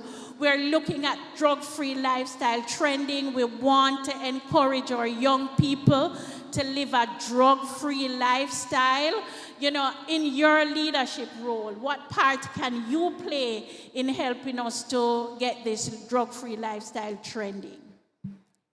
Well, first off, I want to thank you, Ms. Brown, for that wonderful question. And also thank you to National Council on Drug Abuse and the West Jamaica Conference for allowing this amazing event to be a possibility. Now, with that question, the perfect answer I have for you is we need to understand the power of influence. Yes. As a leader, as a student leader, we must understand that influence is a major part of our job. And as the deputy head boy for Lower School, I'm in charge of a large group of young, malleable, and brilliant minds. And with that, I get to have even more influence, because old heads like me at school, we don't tend to receive information properly at times. And when something so formative and transformational happens in our life, it is difficult to enact change at this part in time. So that question that you asked is very good in a sense where I get to influence people and different strategies that I can put in at my institution. Luckily, at school, it's not necessarily a major issue where drug use is happening, but it happens, and I like that we get to nip it in the bud. And as a leader and someone who represents discipline, I genuinely enjoy having the privilege to change lives at school. Right. So I'm hearing, you talking about being a positive role model, being able to influence, being able to set that stage and be able to set an example for other young people who are around you, and that certainly, can make a difference in somebody else's life. The power of influence you spoke about, because a lot of time our young people think that a lot of persons are doing it, and just to be able to identify persons out there who are drug-free and proud and have no shame in saying, listen, I don't use a substance, can indeed make a world of a difference. Now, when you hear the theme, drug-free lifestyle trending, what comes to mind when you hear that theme? What would you say about the whole theme of drug-free lifestyle trending? Well, first off, I think that's a great theme and fitting in our social climate that we are in Jamaica at this time. Basically, bringing up the word trending and using it in this stance, I instantly think about social media and how it really influences the trends. And also I go back to thinking into the music that we listen to and popular culture that we indulge in and how it really goes back to influence. So using that theme, drug-free lifestyle, trending, is really a great theme, encapsulating the whole vision of having a digital age that we're in right now. Also, what I think that should be available to everyone out there is factual information when it comes down to drug use. I love it. Because what happens is that I heard earlier vaping and how it's been advertised using bright colors and false advertising. And in that sense, evil enough, they are directing it to children. And in that sense, it's not good. And then they tap into the social media. And that's another place that can go to very detrimental levels. And with that, I feel like everyone should have easy access to different things that educate them on drug use and drug misuse. Because what tends to happen is that, once again, people get false information, they go along and they spread it, and what happens? Bad news travel fast. So in that sense, when there's certain things that are not true, they're going to travel quick, and it's hard to get them out of the minds of people. I love it. I love it. So Nathan, what I'm hearing from you is that we need to be posting factual information out there that our young people can indeed get that information, and then we share that and we pass it on. We want to talk about the benefits and so on associated with living a drug-free lifestyle, and to just be real. Talk the truth, talk the truth and put the facts out there so that our young people can have access. That's the voice of our youth. We hear from Kedar the influence, the benefit of positive influence on our young people's life.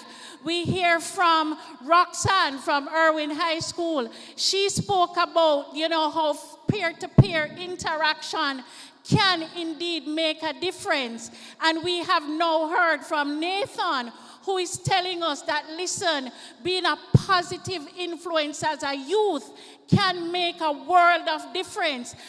Being drug-free and proud, standing up, not feeling guilty or ashamed, is something that we can use and just trend this drug-free lifestyle. So we want to thank our young people, and we are looking forward to seeing you sharing those factual information. Get this thing trending, get our young people talking, share that information. Thank you from our youth, and I'm turning back over now to Kamara. Yes. Thank you so much, Susan. I enjoyed that conversation just now with the young people representing the other youth from our schools in the community. Absolutely interesting conversations happening right here at the West Jamaica Conference of Seventh-day Adventists in association with the National Council on Drug Abuse. Now, because we have a lot more to say, And we have so many stakeholders involved in this important initiative. We have with me this evening Reverend Mark Mullings, JP, and pastor of Emmanuel Chapel, and Pastor Franz Chambers, member of EYES Mentorship Secretariat. And EYES means Empowering Youth Engaging Society. And we have Colette Curlew representing the National Council on Drug Abuse. We're continuing the conversation, gentlemen and lady.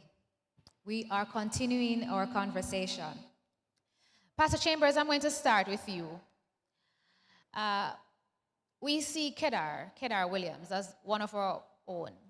We've mentored him and we've seen where he has blossomed into this beautiful and sound young man, making strides of his own. We have a mentorship program here at West Jamaica Conference we dub EYES, empowering our young people, engaging society. I want you to share with those who are watching online and those who are in-house, how that the mentorship aspect of that program has been helping our young people. But before you do that, before you answer that question, there's a video I want them to play for us to introduce slightly the mentorship or EYES program.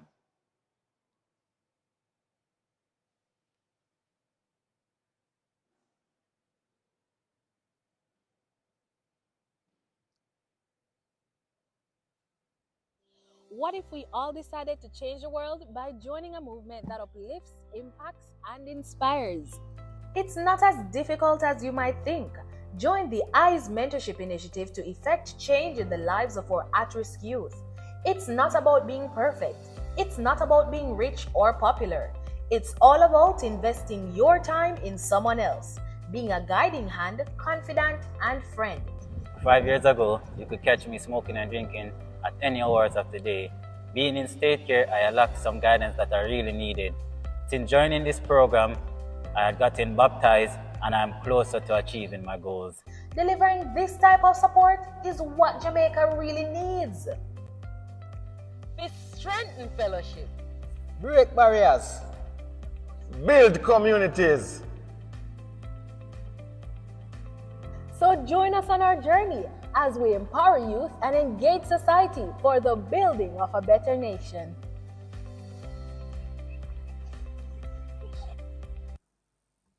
Thank you so very much. So back to you, Pastor Chambers. Well, first of all, welcome to you, my guests. Pastor, a lot of people don't know about EYES. Tell them about it. All right, thank you so much, Kamara, for the opportunity to share and for the NCDA to have initiated this very important program calling for national awareness on drug abuse. The EYES Mentorship Program, as you have already outlined what it means, empowering youth, engaging society initiative, was a brainchild of Pastor Glenn O. Samuels. In 2017, he made a very wonderful proposal to the conference administration that was welcomed because it was in response to the crime situation within Western Jamaica. There was that realness of, and still is, that real issue of crime. You look at the statistics and you realize that we are in a very serious situation. And while we focus this evening on the matter of drug use, drug abuse, and addiction, we also are mindful of the effects and the correlations between both. And so we felt that having a mentorship program to guide individuals, to empower them, that it is a very important means to address this matter. Because many of our youth across Western Jamaica have been exposed to or affected by abuse, economic destitution, family issues, childhood trauma, and other problems that are driving them to lose their self-esteem. And we know how that goes when there is a lack of sense of worth and value. It leads to other things. And drug use is always, it seems, a solution to the minds of many to respond to their situation. And it was and it is still important that community-based, inclusive of faith-based organizations be involved with fighting this monster that is plaguing our society. It's very important that we tackle it from that perspective and realize that this is not just about giving the spiritual food, but responding in tangible ways, in meaningful ways to empower young minds and to give them purpose. And so, West Jamaica Conference, we are spread over 4 parishes, St. James, Hanover, Westmoreland, and St. Elizabeth. There are over 227 different congregations across the territory. These have become centers of influence. They have become places where individuals can go to. So our EYES mentorship program are being initiated right now through trained mentors within these congregations to allow for persons in the various communities from different backgrounds, from different social walks, to access this kind of empowerment as individuals, as young people. They can benefit from that. You know, the conference sees this as an opportunity and a need to implement a mentoring program to reach our at-risk, disengaged young people, and we are determined to do that. Now, I want to make special mention of the fact that we have not only sought to talk with them, there are some that we have helped in real meaningful ways, in financial ways. We have provided sports programs for them. We have provided skills training, partnering with the Heart Trust, NSTA. We have been a part of various literacy and numeracy programs, you know, allowing for them to access our centers of influence and to benefit from training for CAPE and for CSEC. I mentioned our contribution. Between 2020 and this year alone, we would have contributed over 13 million towards helping persons to get back into university, to address issues such as you just got a job and you can't find a fare, you get some assistance. So a number of areas. Persons who were addicted to drugs, persons who were involved in crime and they are being rehabilitated, they have been assisted. We've allowed for conversation to take place right here on Sabbath evenings where individuals get a chance to share their stories and they are assisted by persons who are watching and they feel engaged and empowered to share. So we have seen the benefit. We have seen what is possible. And Kedar is just one of the many examples of what the EYES mentorship program is all about. Yes. Thank you so very much, Pastor Chambers, for such an extensive review on what the EYES mentorship program is doing for our young people right here in the Western Hemisphere, to speak. No, Sir Mark Williams, church does not happen in the pews. It takes place when we leave the edifice. We see this issue of crime and violence. We see its relation to drug misuse, even among our youth. And as a pastor of the Emmanuel Chapel, how is your congregation, making plans to impact or to address this issue that we are having among our youth, the drug misuse issue? Thank you so much. I must also add my commendations to the conference and the council for putting together this program. I think it's very impactful and one of the ways in which we can reach out to persons. I want to advise that the church really has made a lot of strides as it relates to impacting young people through teaching about morals and principles, not only from the platform, but in practical ways as we minister to them as individuals when the church goes out into the communities through different programs, and even as individuals in the church as they live out the principles of Christianity and Christ, they are impacting communities and individuals in those ways also. Many programs have been put on by different denominations, different churches.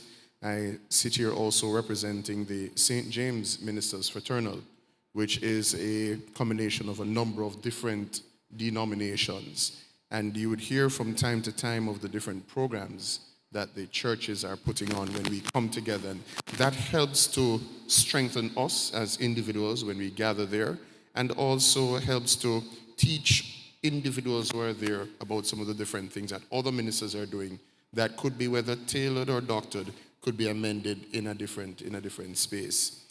For Emmanuel Chapel, as we have heard in a previous discussion, parenting is a strong component of teaching children about the dangers of drug use and misuse and all the adjectives that you can put there.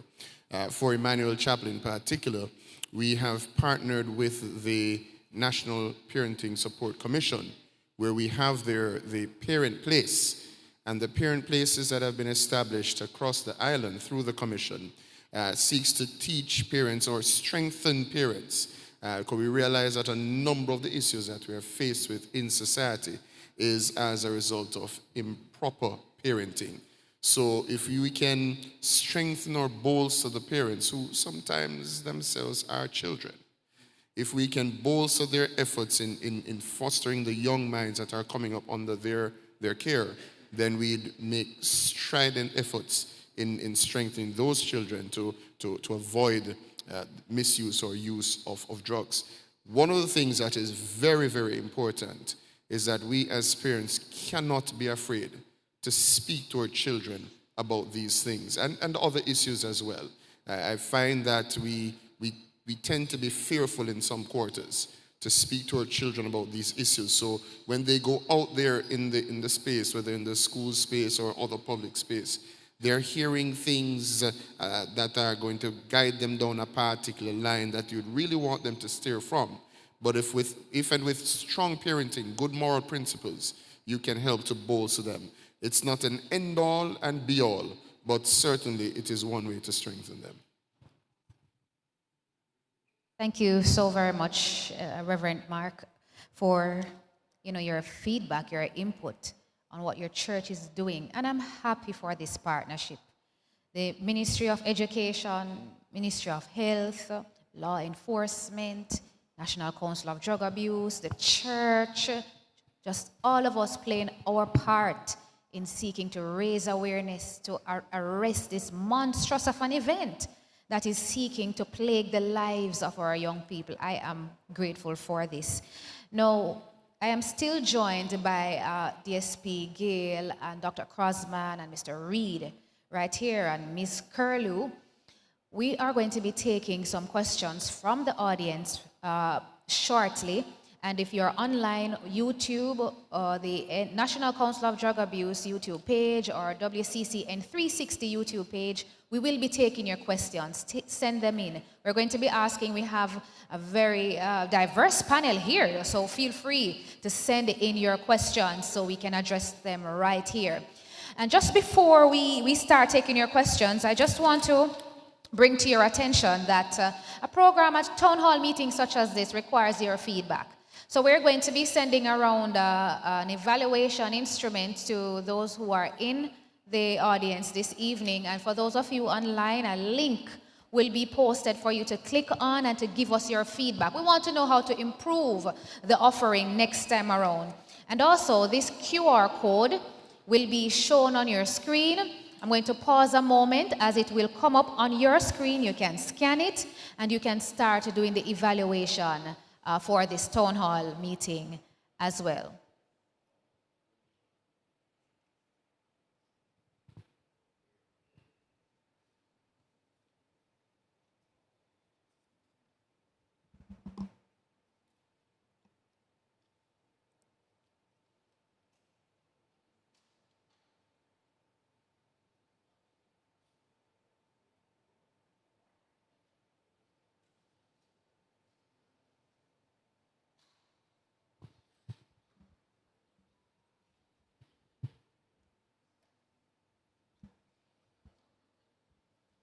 All right, there you have it. Now, my very first question is coming from YouTube.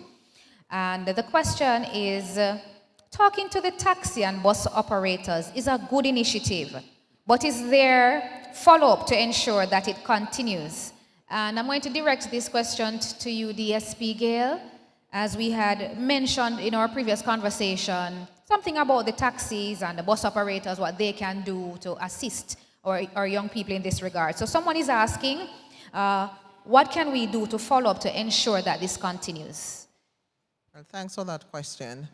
We have our school resource officers, and they are placed in every policing area. Right. So what we have is that not only the school resource officers that operate in that fashion, but we have our local patrols. They too enforce the discipline to ensure that the taxis and the buses, they transport the children to school, and anything that is happening on the buses, sometimes we get the information. We speak with our partner, also the Transport Authority. So in a view to revoke their license, because sometimes some things that really happen on the buses, you know, the smoke, they have the no panties day, and a lot of activities. So we really partner with other persons. So it's not just that we have a meeting and that's the end of it. Right. We continue. So you may not see a meeting like that, but we do continue the service. Right. Not picking on you, DSP Gail, but there's a follow-up question. The question is asked, seeing that, you know, we are engaged in our taxis and bus operators. The person is asking if it will be useful to mandate the presence of a dash cam to assist in this initiative. Well, we are in the era of technology, so anything that can help, we really welcome it. That's right. Good answer, good answer. I'm just reminding those of you who are watching us online, that's WCCN 360 and the National Council on Drug Abuse YouTube page to submit your questions. We have an able panel to address them, and those of you who are here in the audience as well, there is a microphone slated right here to my right, really. You can come up and ask your questions. All right. Now, while persons are coming up, there is a question that I'd like to pose to just about anyone can respond. We notice that our music seems to be lauding the use of drugs. What plans can we put in place to ensure that we hold our musicians accountable to the idea that what we put out is able to impact our young people in a positive or a negative light? I'll allow any one of my panelists to take that on. I see everybody looking at Mr. Reed. Mr. Reed, it sounds like it's you, sir. I'm not sure what can be done to mandate, but what we can do to influence is to ensure that as much as we are hearing the trends, right? You know, I know in the music fraternity now what is trending is being done. You know, Exactly. persons are now fully dance and song. A recent one came out about some other dunceness. I don't remember what it was, but we have to now push as much positive, right, as the negatives are there. But we have to be trendy.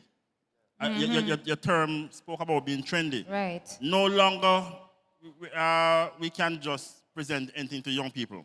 They are now on Facebook, they are now on WhatsApp, they are now on Instagram, they are on some other Twitter and others that Snapchat. are beyond me now. So we have to be trendy. Right. And, you know, it is difficult sometimes to partner with some of the current entertainers. Because when you do that, tomorrow, they are going back to what you are trying to move against or move away from. But we have to try in our areas, in our spheres, to promote the trendy, necessary values through the arts, Yes, through music, through yes. sports, through other things. So I don't know what we're going to do to mandate. Maybe the SP can help with mandating, but in relation to influence, Yes. we really have to jump on social media as well. Jump on the churches there. Jump in where we have influence and try to speak and bring it to fore what we want to see. So we can't sit down in our chairs That's and right. think that, oh, well, we are getting up in age or we are not computer savvy. Right. We have to get there. That's right. And that's the only way to reach the children. Thank you so much. That's a very important answer and compact too. DSP Gail, I see you were attempting to respond. Is it Dr. Krasman? Yes, she's Go right sending ahead. me first. Yes. I think one of the things that we have to recognize is that addiction is a public health issue. And if it is that we believe that addiction or the use of substances, it doesn't have to be addiction, the use of substances is having such a negative impact on our children, I believe from that standpoint that we can make recommendations, strong recommendations, that anything that promotes the use of these substances that we know will negatively affect our children and the future of this nation, we have to take some rein it in, and we have to have some policy decisions, and possibly the Broadcasting Commission would come on board to be able to remove these music from the appetite of our children. But Dr. Krasman, they'll say, or musicians, they'll say, but I'm in a business. I am not the one who is supposed to be infiltrating values in our young people. I'm just producing music. I'm not influencing anybody. There are people who want to believe that the music is not impacting their minds. What would you say to them? Well, I'd have a good sit down with that person. You see, a lot of times, we only recognize the impact when it's at our doorstep, or probably in the living room and That's the kitchen so and the true. bedroom. Yes. But we have to, if we can raise their awareness, and I believe that it has to start from early childhood so that we can be able to have our children recognize what it is. Why is it that we're saying that this thing is not good for your health? Why is it that we're saying that it's impacting on mental health? And perhaps we may need to look at all the facets, the mothers, the community, the fathers, the church, the dance hall, because a lot of persons still believe that, hey, because your head not good, that is why you have this problem. Not recognizing that, hey, it is more than head not good, That's right. but we are creating some disturbances in the brain. That's right. There are neurochemical challenges within the brain. Just as though we have problems with diabetes and high blood pressure, we can have brain problems too. And if we use things that will exacerbate and cause the toxic damage to the organ is going to have there are some consequences. That's right. And so it means that we have to be able to have that message, and I believe that perhaps an ambassador, because I can talk to you because you go church and me go church, Right. but you don't know the dancehall thing and I don't know the dancehall thing. So probably an ambassador or persons talking to persons within that realm will be able to make the message more understandable, and they're able. The impact is going to be better. Right. That is so true. Go ahead. I wanted to add to Reverend. that, and there's a very critical thing that Doc mentioned a while ago, the question of why. Right. Because I think one of the things that has happened over time is that question is asked very often of children nowadays. So you can no longer just say, don't walk there, or don't go there, or don't touch that. There is going to be the follow-up question, why? And you have to be able now to respond to the why in a manner that teaches, and not in a gruff manner to say, become a session. Right. That no longer works. You have to be able to give the reason behind the instruction. And that's another thing too. We have become fearful of giving instructions and to say XYZ in a very frank manner, have frank discussions, but still be able to respond to the question of why. I wanted to also commend the conceptualizers of the theme, Right. drug-free lifestyle trending.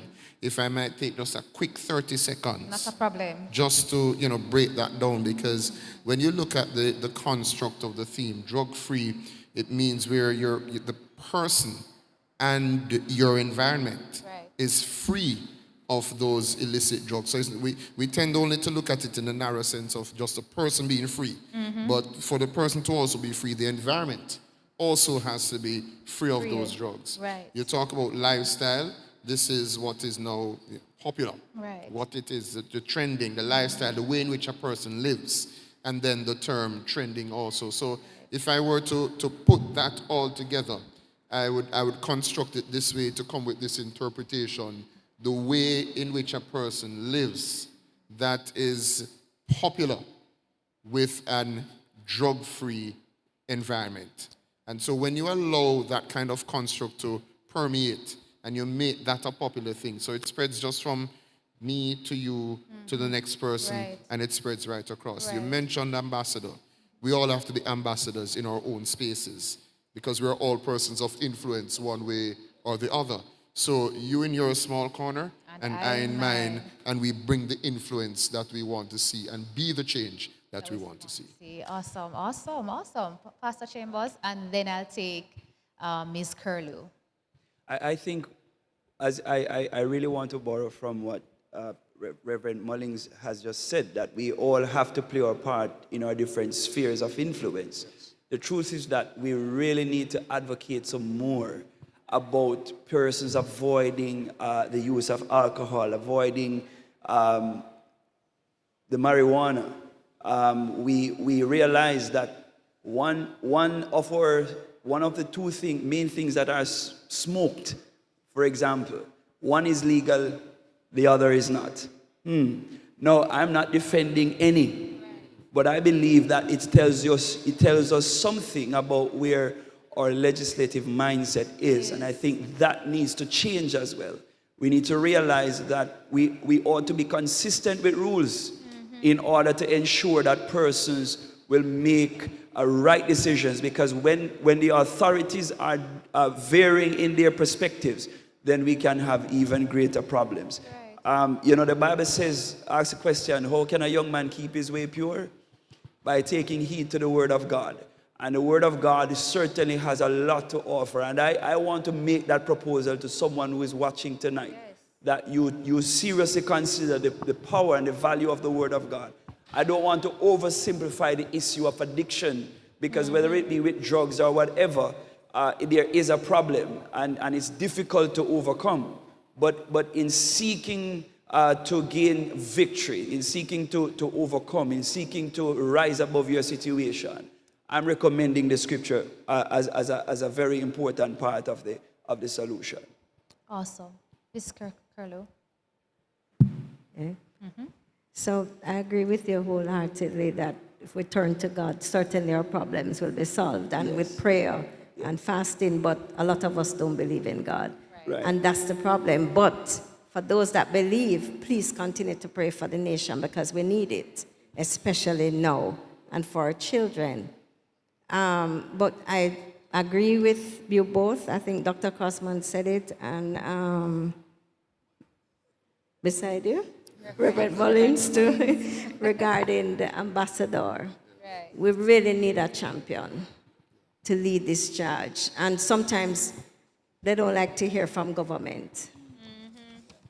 So how can we get civil society or even just a patron to be interested in this? It's not sexy, so the artists, them don't want to lose their sponsorship. They don't want to lose that connection with the companies that manufacture or distribute these products. So we need a champion. We need social marketing so that people will adjust to the new norms. Back in my days, you hear 2 is better than too many. Now we are asking people that are married to have children. Some of us did a little bit more than others. I'm troubling some people here. But the point I'm making is that social marketing works. That's true. So how can we influence the population? Now we have I wouldn't call them musicians because music don't sing, but the persons that sing on the music and the DJs are luring our children to other things. How can we change that? And certainly I would ask the church to rise up and become the influencers for them. And they need a safe space where they feel loved and accepted. And that's what the Don did for them. So they turn to crime. The scamming does for them. So they turn to that. So how can they turn to us, the church, and the people to feel that love acceptance that Jesus portrayed? And that's the reality of it. Apart from that, we need to do the public education that you hear speaking about, build the awareness about it. And we can do so much, but what we need as well is for individuals to take some control, for parents to say, these are my children. Yes. I'm going to govern what happens to them. Mm-hmm. We need them to get involved. And you heard, Uki said it earlier, and you heard many people say the parents that they need to reach are never around. Yeah. Then the children come into state care. So how can we protect our children? And this partnership and this wealth of experience and outreach would be part of that solution as well. But we have a lot to do, and with each of us doing our role and our part as individuals and as companies or agencies or bodies of the different ministries, departments, or even the church, we as an individual need to do our part in our community to our neighbors. Yes. Certainly. Reverend Mark Mullings, I'm going to come to you right after we hear from DSP Gail. Go ahead. Right. You're talking about the music especially in public transportation. Right. There is a law that governs that also. In public transportation, you should not have the music. And so it's just one of the things that is not happening. Mm-hmm. When children listen to these music, it intoxicates the brain. So when they go to school, they have no time. They're not paying attention to what is being taught at school, but the music just echoes in their brain, and that is what they are discussing. Lewd music on vehicle is also an offense. So it's just for us to step up our game also and prosecute some of these drivers. We actually have a thing going. We have some drivers that we earmark already. Right. We know what they are doing. Persons apply the route with them, and they report it. So it's just for us to clamp down on these things. So, lewd music, there's an offense for that. And we just have to get the transport authority, and we work closer and get some of these out of the way. And as we know, drug addiction destroys a family, destroys lives, and it tears apart families and harms society. Yeah. And if we don't get on top of it to help these youngsters, then we are in trouble. You pass the young men in the communities, every morning they wake up, everybody needing flour. And you see them on the street side needing flour. Right. And then we talk about trending. So what happened is that youngsters, seeing that, tend to want to do it and tend to go over. Sometimes they call them and say, you would come here, try this now. And this is a problem that we're having. So the community on a whole is to help mold the children. Let's say they take a village to raise a child. Right. But it's not happening now. So we need to get back to that and let the community also help. Not only the church, but also the community. So true. DSP Gail, as you spoke just now, I had a moment just now, and my heart felt broken. Let me tell you why. I grew up in a single-parent household, and I never really had the full benefit of a father. Let me tell you why. He misused drugs, crack cocaine to be specific, for many years. And I've grown to see the suffering that he would experience, that his offspring would experience as a result of his not being in our presence to guide us. I've also seen where his lifestyles, transitioned to my other brothers. One of them tragically died, So the family is critical, and I want to look in this camera and say that our families, we are not doing as much as we need to do. children cannot parent themselves. So we have to ensure that we are trending the good morals and good values so that good behaviors can be promulgated in our society among our young people. And so I'm going to come back to you, Reverend Mark Mullings, to share your thoughts. You had something you wanted to say, giving you the opportunity. Well, I must thank you and commend you for sharing your heart a while ago. I'm certain that it would have impacted someone in the audience, whether here or in the virtual space. What I wanted to commend the panelists for their input. The Bible teaches that love does not seek its own way. And so when we talk about, the community loving, it is the love of an entire community that is going to foster the proper upbringing of a child. We mentioned a while ago about the Don and the Don showing love, but what comes out of that is what the Don is going to get out of it. And that's what they're looking for is not real love. Even today, there is in the social media space a video that is now trending that speaks of a young lady who mentions what is happening in her community. We know these things happen. By the time you reach a certain age, even before your teens, you're sent for as a young lady. And that is not love. What we need to teach and what we need to ensure continues to trend and trend upwards is a proper demonstration of what true love really is. And if we're going to experience that, we have got to be in that space where true love is made manifest. Yes. And within the context of family, within the context of church and all the various entities and societies, we can see that coming out. But we have got to be careful of what we consider to be love. I am suggesting that what is coming out from some spaces is not necessarily love, but a demonstration of something with the intent that there's going to be something coming back in return for me. Love does not look that way. Love gives without the intent of something coming back in return. So we have to make the lines of demarcation very, very clear.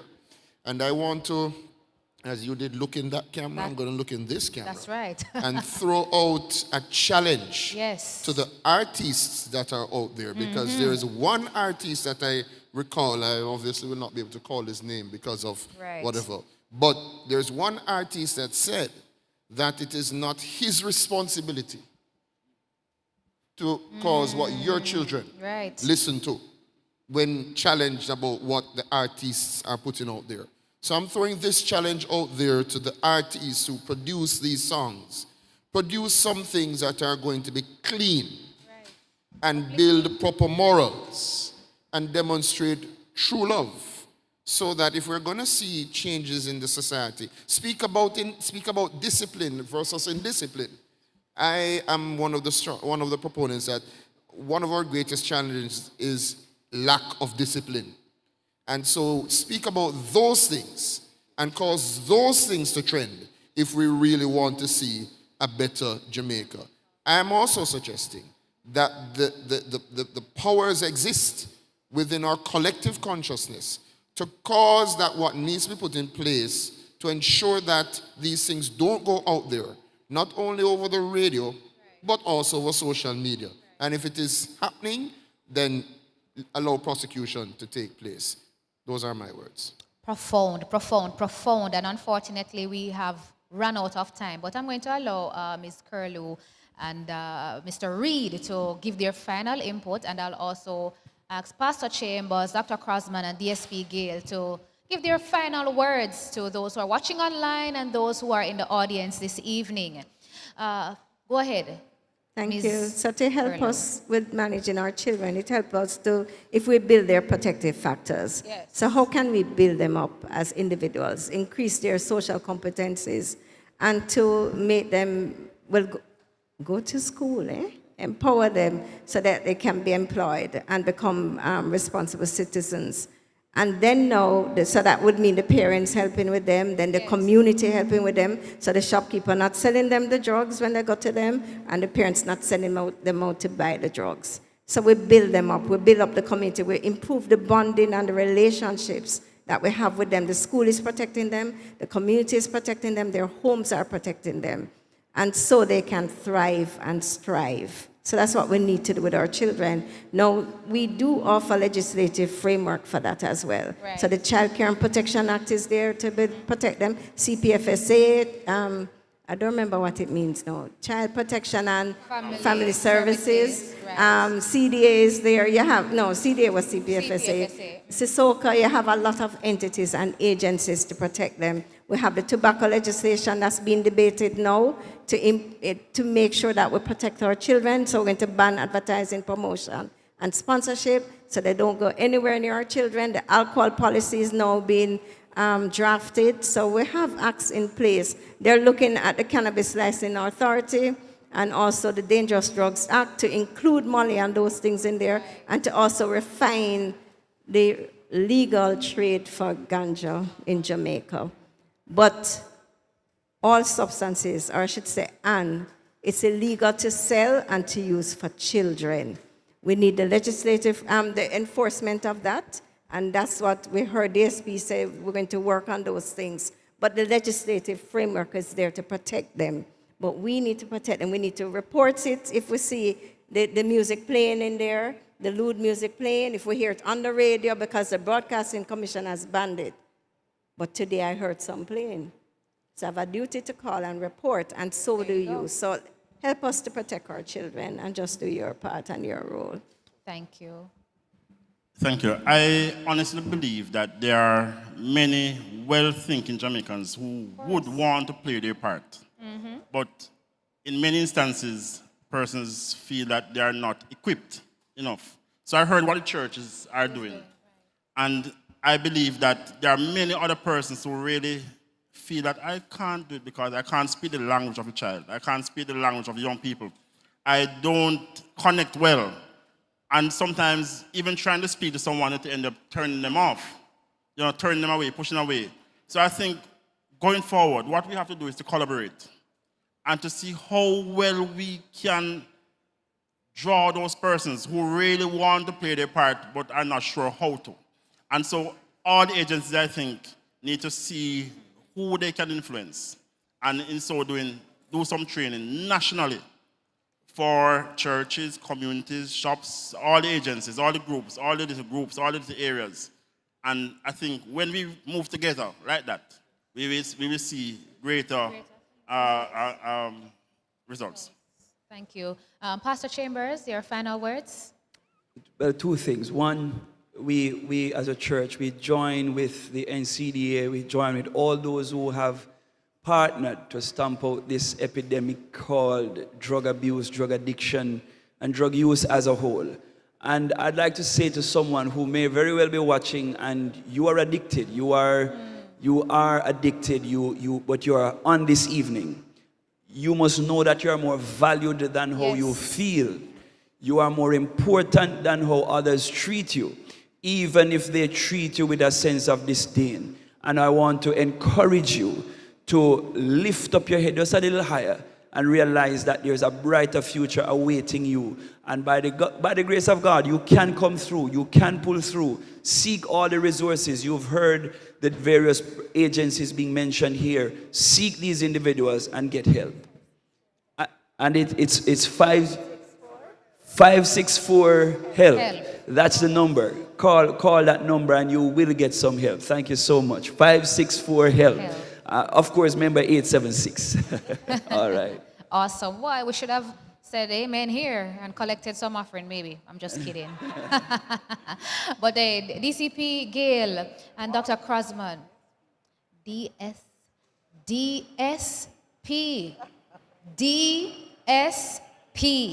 DSP Gail, your final words. Well, I must say, this is about partnership.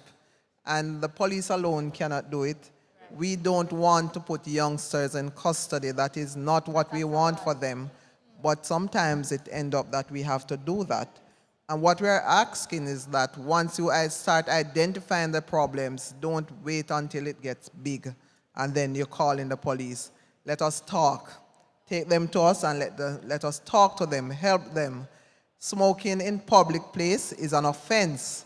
So whilst persons may be saying that it's only a spliff, it is less than 2 ounces, smoking in public places is an offense. Therefore, we want you to encourage the youngsters from the home, the church, the community, the schools. We all have a role to play in building these youngsters. So let us put hands on heart to it and do our best. Dr. Krasman. What a wonderful collaboration. We could be here all night. Can I tell you? Yes. Prevention is key, and we preach prevention. Right. But we also want to say, because a lot of times persons wait until it is too late, and when it is too late, we have caused some damage to the brain. We want to protect the brain. So we want to say to parents, listen, you know your child, neighbors, you know your child, church members, you know the children that are here. Wherever you are aware of them. And you know when the changes have started. Teachers, guidance counselors, wherever you are, this child is your child. No, it doesn't have to be your biological child, it is your child. And I want you to look for falling grades, changing habits in terms of how they speak, are they staying in school, are they coming in late, whatever the changes are that you think something is happening, seek help early. And we have the drug abuse hotline or helpline, 564-HELP. We also have the Ministry of Health and Wellness helpline, which is 888-NEW-LIFE. So you must get through to somebody. And you have your pastors, you have your leaders, you have your neighbors, your auntie, your cousin, your mother, best friend, somebody that you can talk to. We want you to use those opportunities. I also want to encourage us as individuals that we really have a role to play. The policies are there.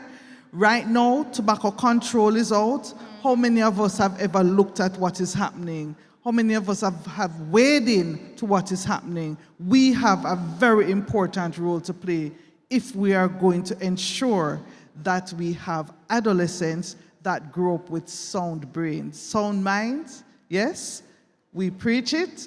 We have to walk the walk and talk the talk. Yes. So thanks for having me. And I look forward to more collaboration, very good collaboration. And of course, to my NCDA colleagues, you know you have some stuff to give me, but we'll talk later. Oh dear. Well, in the words of Miss Lou, I really love this conversation. I love the partnership. You know what? All is not lost. Let us continue to work together. And listen to me. Everybody don't go to church, but everyone should know this text. With Christ, all things are possible. I want to thank you, my panelists. I enjoyed the conversation. I've learned a lot. I want to thank you at home who've tuned in. You sent in your questions. You here in the congregation. Well, the audience. We thank you so much for your participation. We thank you so much for being here.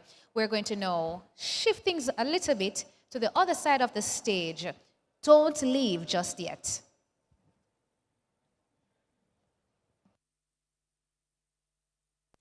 What if we all decided to change the world by joining a movement that uplifts, impacts, and inspires? It's not as difficult as you might think. Join the EYES Mentorship Initiative to effect change in the lives of our at-risk youth. It's not about being perfect. It's not about being rich or popular. It's all about investing your time in someone else, being a guiding hand, confidant, and friend. 5 years ago, you could catch me smoking and drinking at any hours of the day. Being in state care, I lacked some guidance that I really needed. Since joining this program, I had gotten baptized and I'm closer to achieving my goals. Delivering this type of support is what Jamaica really needs. We strengthen fellowship. Break barriers. Build communities. So join us on our journey as we empower youth and engage society for the building of a better nation.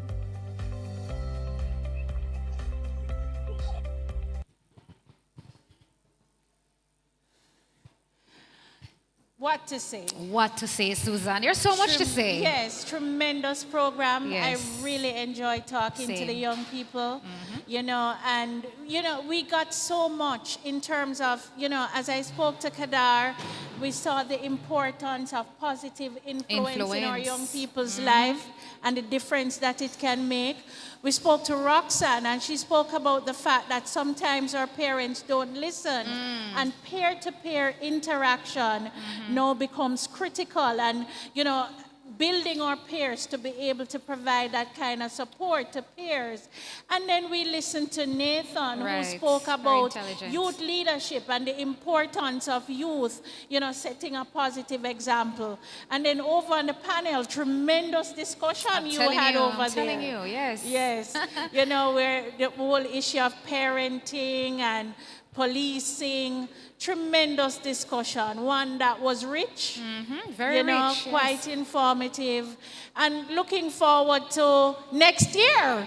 Bigger and better. better. Yes. That's right. Looking forward to next year when we are here again,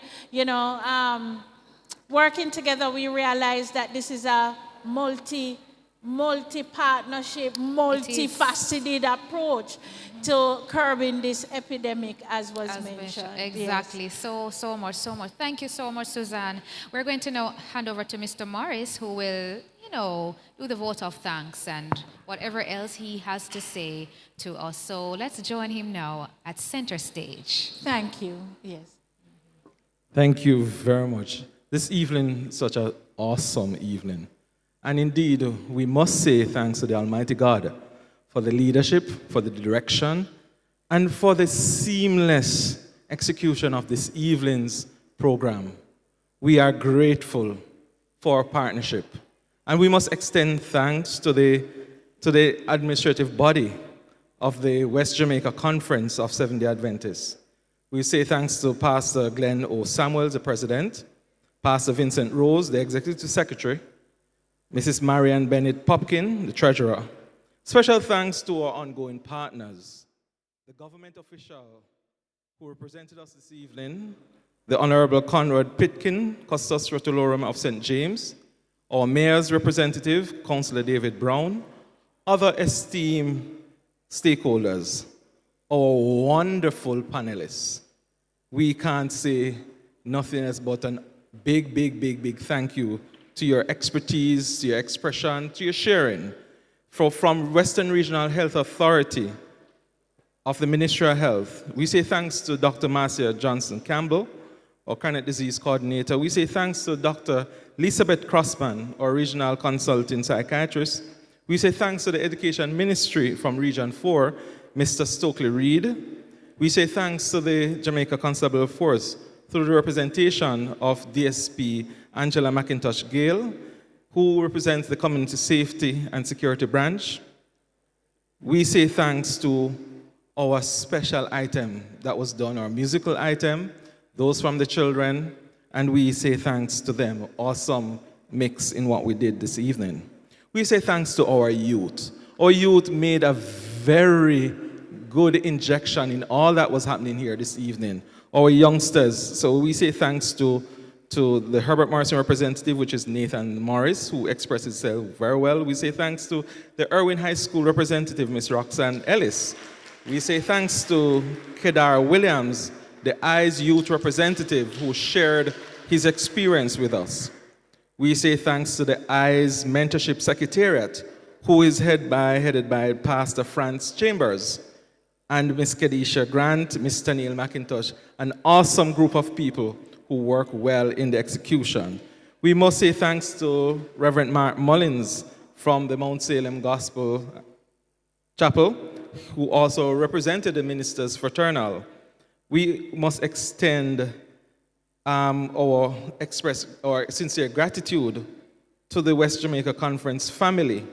And we are going to say this to Pastor Jonathan Mary and his communication team.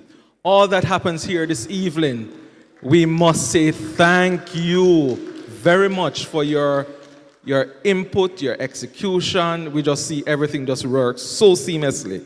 We say thanks to Pastor Andre Wallace, who opened in prayer for us. Special thanks to our sponsors, West Jamaica Conference. Mr. Charles Williams, Director of Finance, National Council on Drug Abuse. We say thanks to him. We say thanks to our other supporting personnel who were here. Mr. Garland McDonald from National Parenting Commission, Mr. Eric Vassell from the CPFSA, with Mr. Damon Green from the Youth Service. And indeed, we wouldn't have done this without our community members, our deans of disciplines, our guidance counselors who came out and support this event.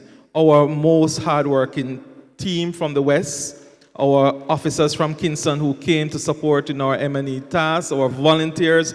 We are just so happy that you came and you supported this to the end.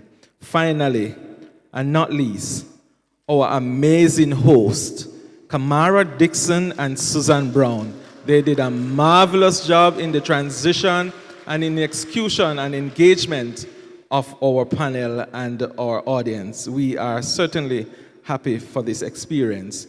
And also our media support that came from JIS, and also we should have had the Gleaner support that was here, and we thank them for their extent, and also the NCDA social media support that we were online, and also we came in through the West Jamaica Conference 360, WCCN 360 stream. So we are happy, and thank you for the experience, and as the partnership continues, we do this together. God bless you.